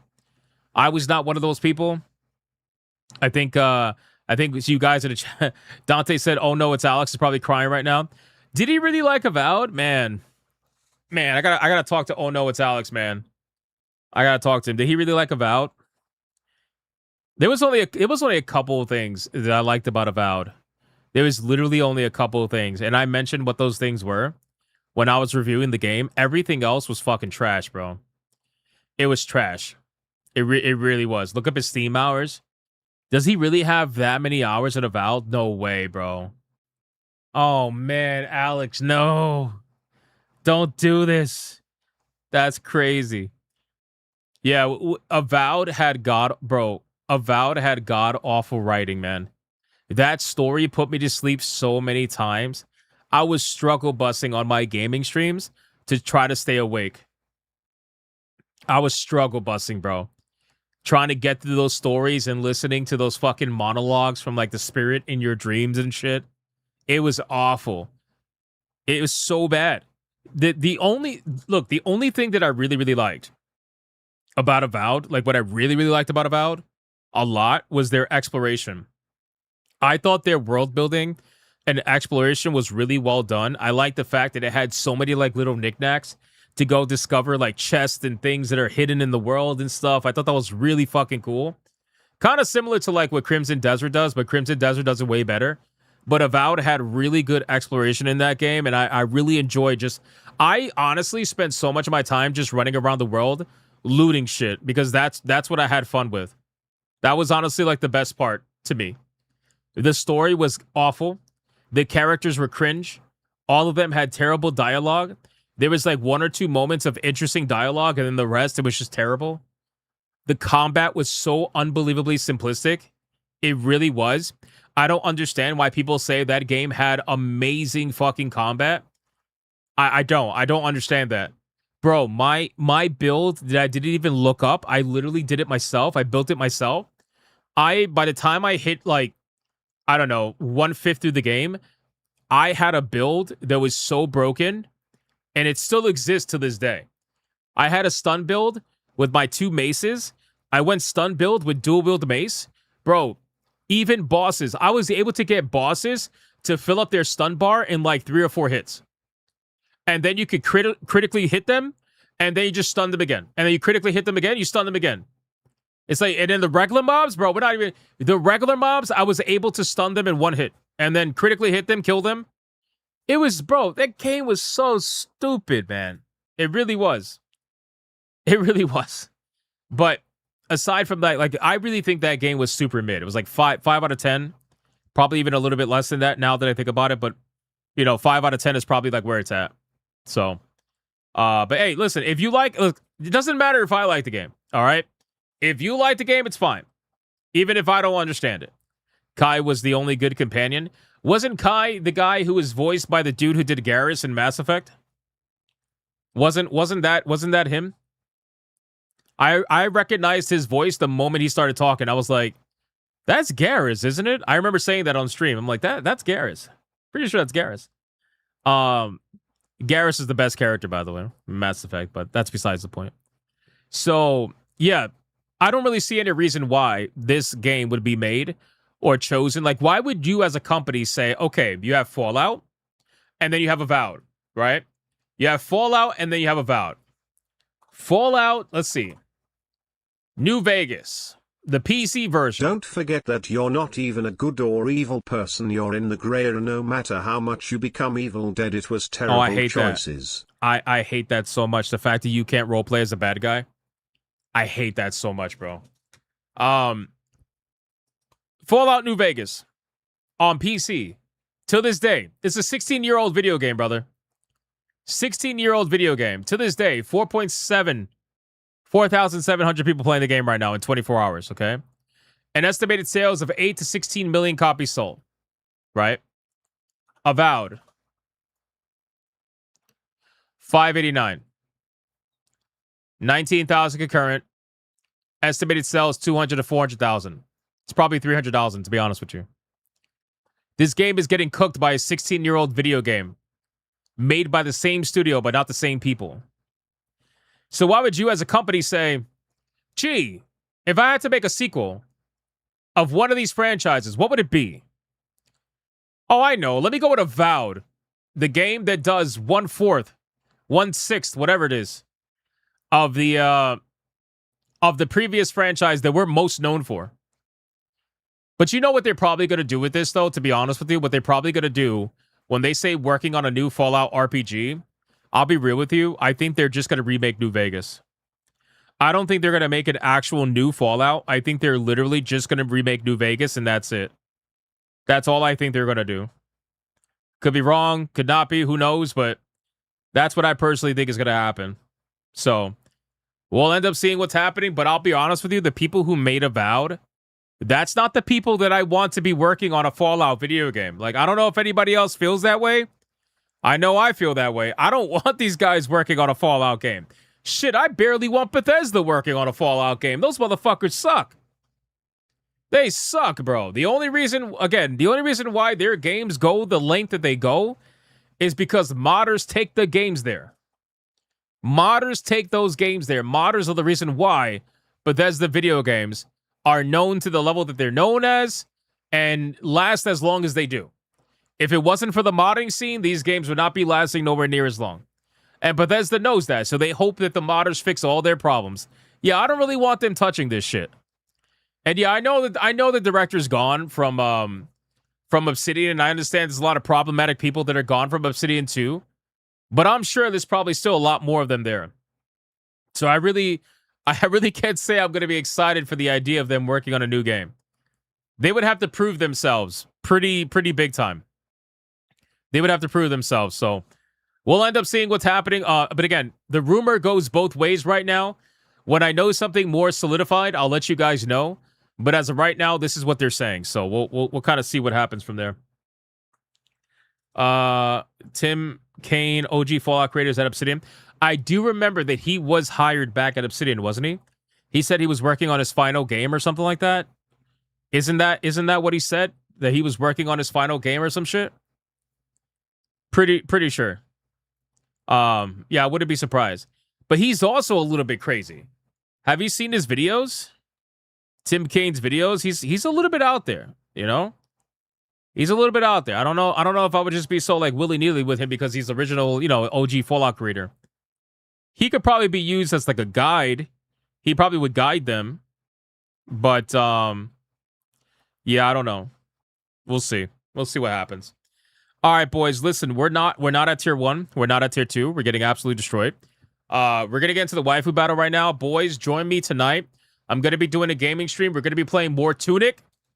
I'm going to be playing more Tunic, boys, because I'm addicted to that game. And I think tomorrow we have Gears of War 5 with Wizard at 5 p.m. We have Gears of War 5. We're going to be starting that game with Wizard. And then later in the evening, we're going to be playing Assassin's Creed Black Flag Resynced. Because Leon is not available. He said he's going to go on a date with Cinevere instead of hanging out with me. So that's fine. I'm just going to play Assassin's Creed. And we're going to check out what that game's about because, yeah, that's another controversial video game that a lot of people are curious about. So we're going to make that happen and get that going. So I'm making the Tunic stream live right now.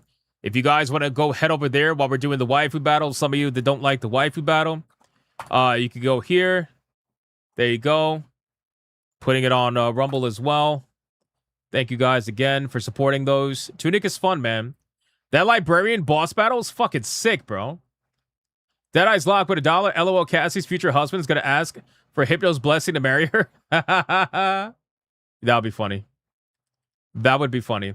Yeah, that librarian boss was so sick. If you didn't see that, dude, holy shit. That was unbelievable, bro. This game is way too good, dude. It's way too good. Let me see if I can bring it up. Hold on. Let me see if I can bring it up. Hold on.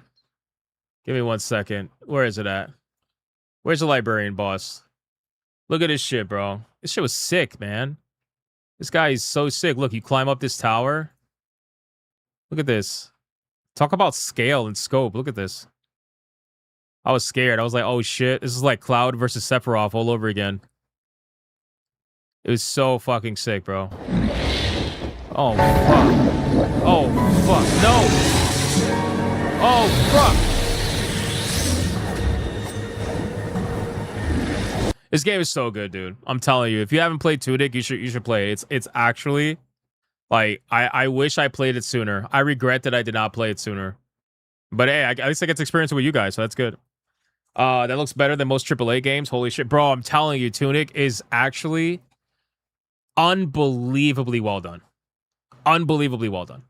Anyway, all right, boys. Waifu battle. Let's have some fun. Let's look at some titties and ass. We got to enjoy some titties and ass, boys. Always enjoy some titties and ass. Let's go have the waifu battle. Let's see if we're able to hit our tiers. Otherwise, we're going to say bye to those. Rack to Mile says, I'm addicted to Elite Dangerous Night. Bro, that's another video game. Elite Dangerous and, what the fuck was the other space, like, sim game? Elite Dangerous and, EVE Online. Bro, those games, dude. Those games, I know people that live in those games. Like, they actually live in those games. It's crazy, bro. Anyway, all right, boys, let's do the waifu battle. I got an interesting one lined up today. And let's see if we can do what we can do. All right, boys, here we go. Waifu battle, let's go, man. Let's have some fun.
stomping the floor, begging for more, still wanting more.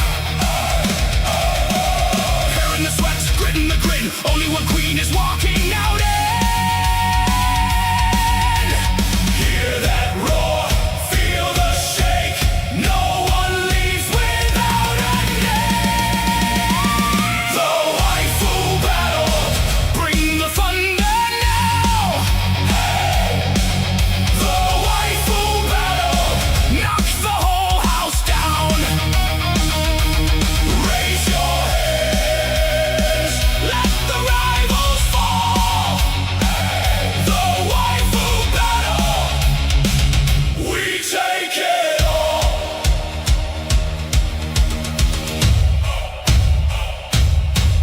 Now the mask comes off. All right, ladies and gentlemen, we got ourselves a fighter girl waifu battle today, boys.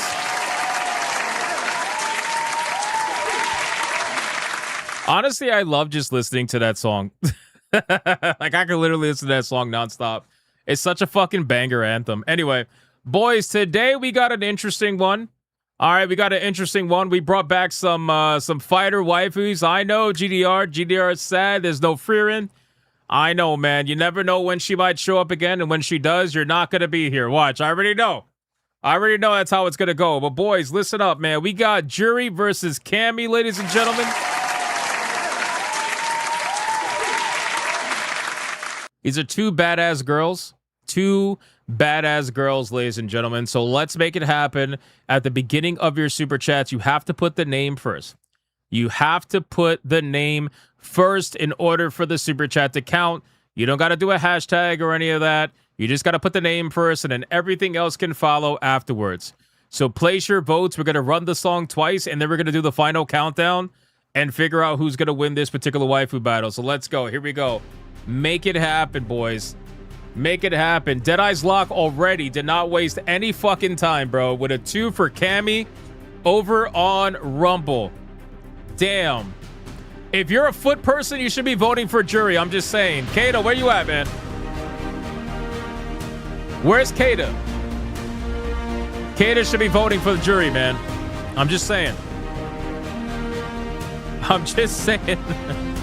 Oh, man. It's true, you know. It's true.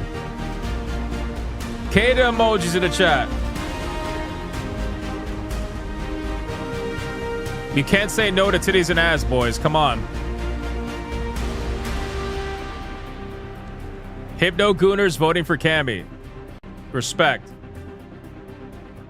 Hope neither one is a Yandir, bro. Stop it. DJ Conic with a 5 over on Rumble for Cammy. Let's go. Let's go. I am getting tired of these Gundam women. Where is my racist elf? Where is my racist elf is crazy, bro. Thank you for the 5. I appreciate that. Cammy, my name is not Kaido.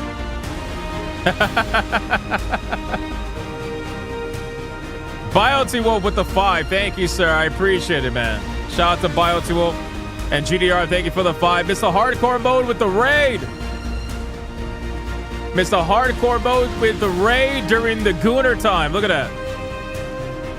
He would show up around this time. He would, of course.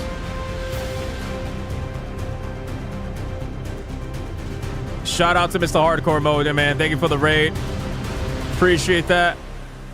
Appreciate that. At MS Bella Games celebrates 9 months of membership. Can't Miss officially Bella. vote tonight, but rooting for Cammy. It's all good, Miss Bella. It's all good. I appreciate it. Thank you for 9 months and voting for Cammy. Appreciate that. Deadeye's Lock said save the tears summoning Jutsu. He's trying to summon Jutsu to save both tears because they're about to get felted. Guys, let's go again. One more time. Let's go. One more time. One more time with the rolled R. What are we talking about with the rolled R?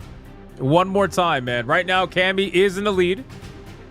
Not much, but she's in the lead. And remember, the bans are in place, so if a waifu doesn't get $10, she's gone forever. At the very bare minimum. She will be gone forever. That is not a joke. Perma-banned.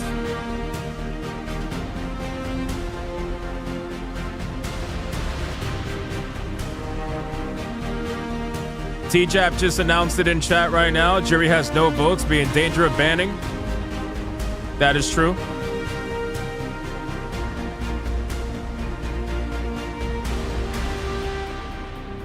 You thought those were just season bans? Nope. Permanent bans. Permanent bans. In standard waifu battles, you could get permanently banned if you're sub $10.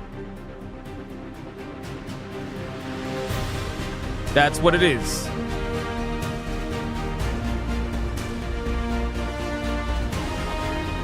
You despise Jury? Oh no, why? Jury's an amazing character. She's one of my favorite characters. Her moveset's awesome. Cammy, she's always presenting. Gray Ghost with the $5 banger for Cammy. Let's fucking go, man. Let's fucking go. Appreciate that, man. Jury. Gotta save the feet queen. Yo, Jason Long Jury, with a 20. My babe. Jury, I'm not a foot guy, but he'll give her a bone. Yo. Wow, what's happening? Cammy. Oh my god. Oh my god. She actually sang Muhahaha. Oh my god. Crimson Jet dropping a 50 for Jury out of nowhere. Hashtag Jury because the other dude despises her.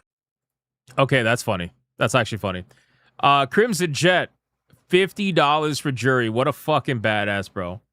Shout out to Crimson Jet. He says he's not a foot guy, but he'll give her a bone. I'm sure you will give her a bone. I'm sure. Alucard with the 2 for Jury, my bae. Appreciate that, man. And then Bioti Wolf with the $50 mega banger for Cammy. I still can't believe it sang that. What the fuck? I can't believe it sang that, dude. Thank you for the $50 mega banger. And then Trey Burkhalter with a $50 mega banger for Jury because of Tiger King despising her. Which is actually kind of funny. So thank you, Trey Burkhalter with the 50. And then Deadeye's Lock for Candy. I'm sorry, for Cammy with a 5. Cannon her spike. Fuck that singing. LOL. Bro, Rumble does not like the singing, man. Boys, that's crazy. Wow, that was a lot of chair shots. We got to do the final countdown. I think we saved tier 1. We got to do the final countdown, boys. Let's go. Last one on my screen is the one that counts. It's a pretty crazy battle now. 5, 4, 3, 2, 1. Let's go, man. Let's go.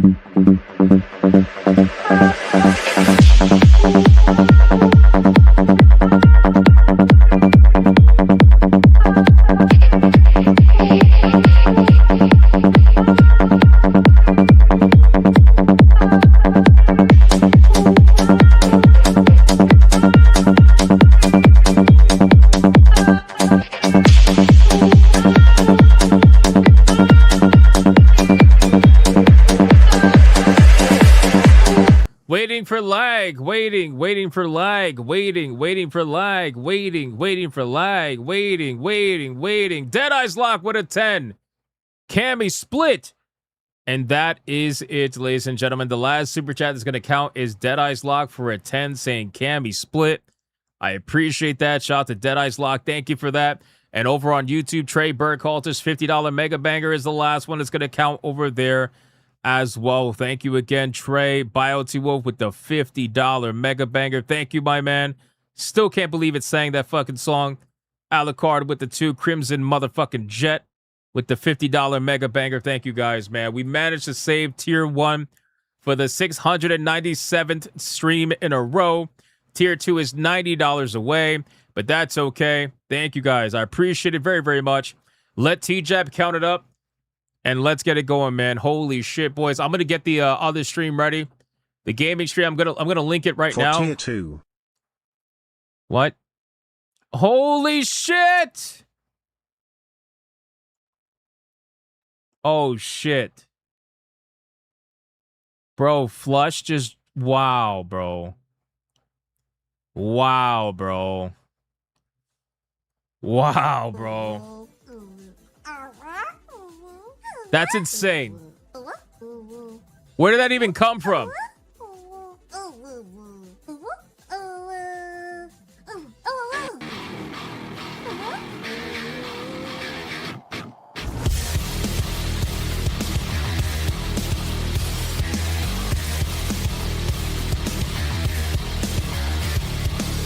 Boys, Flush just dropped a $100 Red Boy Hyper Banger. Jesus. We have ourselves a Red Boy Hyper Banger!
Holy shit, man. Bro, thank you so much, man, for the $100 Red Boy. That's crazy, man. Saving tier 2. Absolutely insane. Thank you so much, brother. I appreciate that, Flush. That was clutch, man.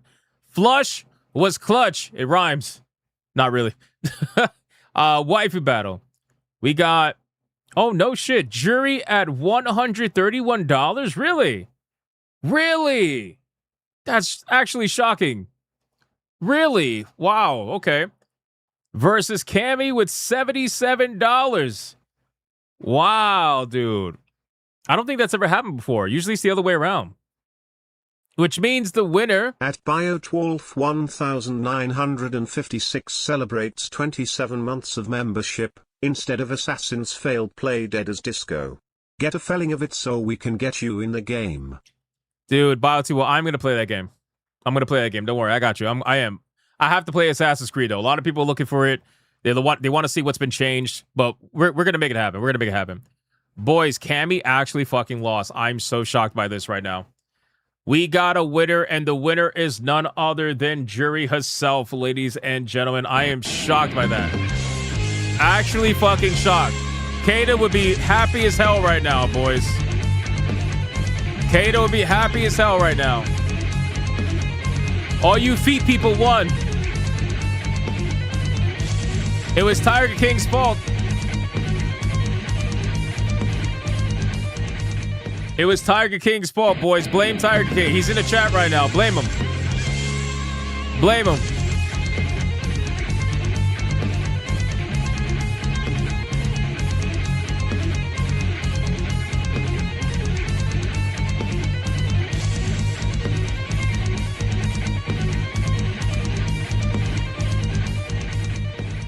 Boys, we got a coping and seething going on right now. You are coping and seething. You just can't accept what you're seeing. Yes, you're coping and seething. The truth it is scalding, and now you are molding and coping so hard. Coping and seething.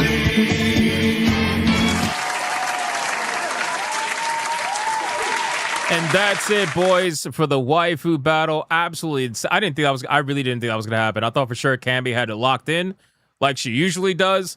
But Jury actually ended up sneaking in the win, and I like Jury better than Camby, but that's because her moveset's better, in my opinion.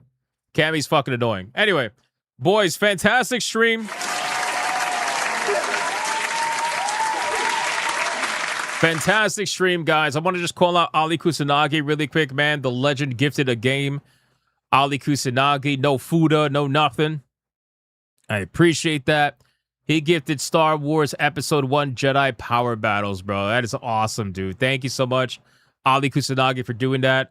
I appreciate it. And guys, make sure to go buy yourself some fucking video games, man. The sale is about to end. The sale is about to end. It's ending tomorrow. So definitely go get yourself some video games, man. It's going to be a good time. All right, guys. Join me over on Griffcast tonight in about an hour. We're going to be playing some more Tunic. We're going to try to make some progress. And then tomorrow, me and Wizard are going to be playing Gears of War 5 for campaign at 5 p.m. regular time. And then we'll be playing some Assassin's Creed Shadows later on in the evening after tomorrow's Hypnocast. So, guys, keep killing it. Keep liking the stream on your way out, man. Seriously, please like the stream on your way out. You guys have been awesome, man. We've been averaging like 5 to 550 concurrent viewers. So basically like 100 more than usual. Because a lot of you guys have found me from my recent videos. I appreciate that. Keep watching the videos. The best thing you could do is watch the videos because it helps get the word out to people that don't watch the streams. Because honestly, like YouTube only promotes your streams to like 2% of your audience. So the best thing you could do is watch the videos, give it a like, comment, view duration. Even if you leave it on in the background, doesn't matter, whatever, like whatever you could do. I really appreciate it. It really helps push it out there. And yeah, I mean, again, it's been great. It's been great. Play Tunic tomorrow. Tell your boyfriend to wait. Oh man. Guys, thank you so much for everything. I really, where can you find Griffcast? Hold on. We're gonna rate ourselves. Wait, SSJ, weren't you there? Weren't you there the other night? Could have sworn you were there the other night. All right, well, it's fine. Here's the link. Let me give you the link real quick. Hold on. Here's the link right here. That's the link right there on YouTube and Rumble. So that's the stream we're doing tonight. That's Hypnotic Gaming Live. That's my secondary channel where we just play video games. So we do that like 5-6 times a week, you know? Oh, for the audience, brother, that for those that don't know. Oh, I thought it was you. I was like, wait, I'm pretty sure you were there. All right, my bad. But that's the link, guys. So we're going to go right over there right now. And I'll see you guys in a little under an hour to play some more Tunic. It's getting really good. Really, really good. So thank you guys again for everything. Appreciate everything you do for me. I hope you guys had a lot of fun today. And I'll see every single one of you on the next one, whether it's tonight or tomorrow. Until then, you guys already know, man. Go be bigots and go be gooners. Bye.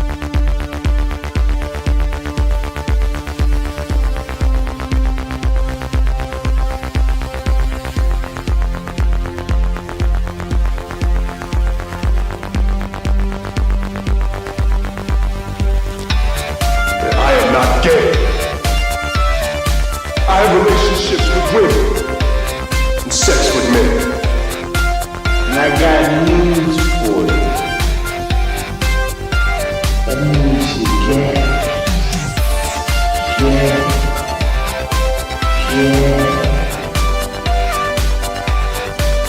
Poor kids are just as bright and just as talented as white kids. Her dog or her cat was named Vagina. Vagina.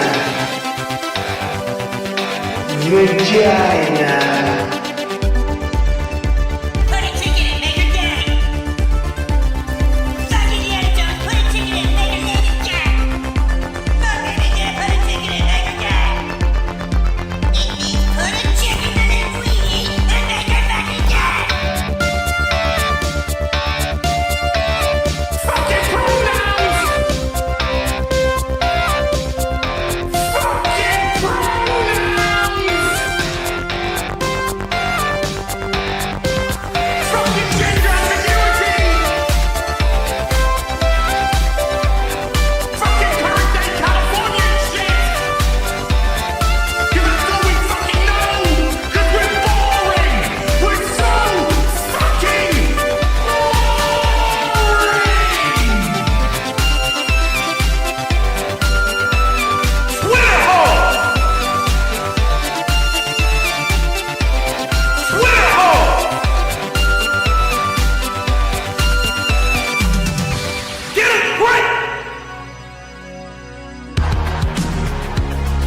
At the touch of the black man, I bring life. I bring life.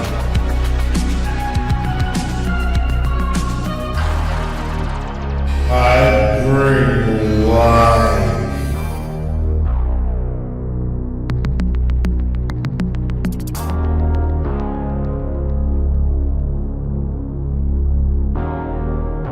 I bring life.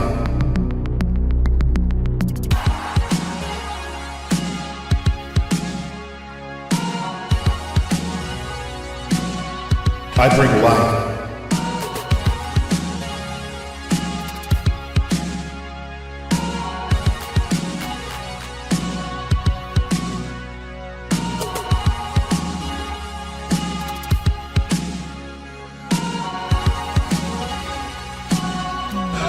That's right!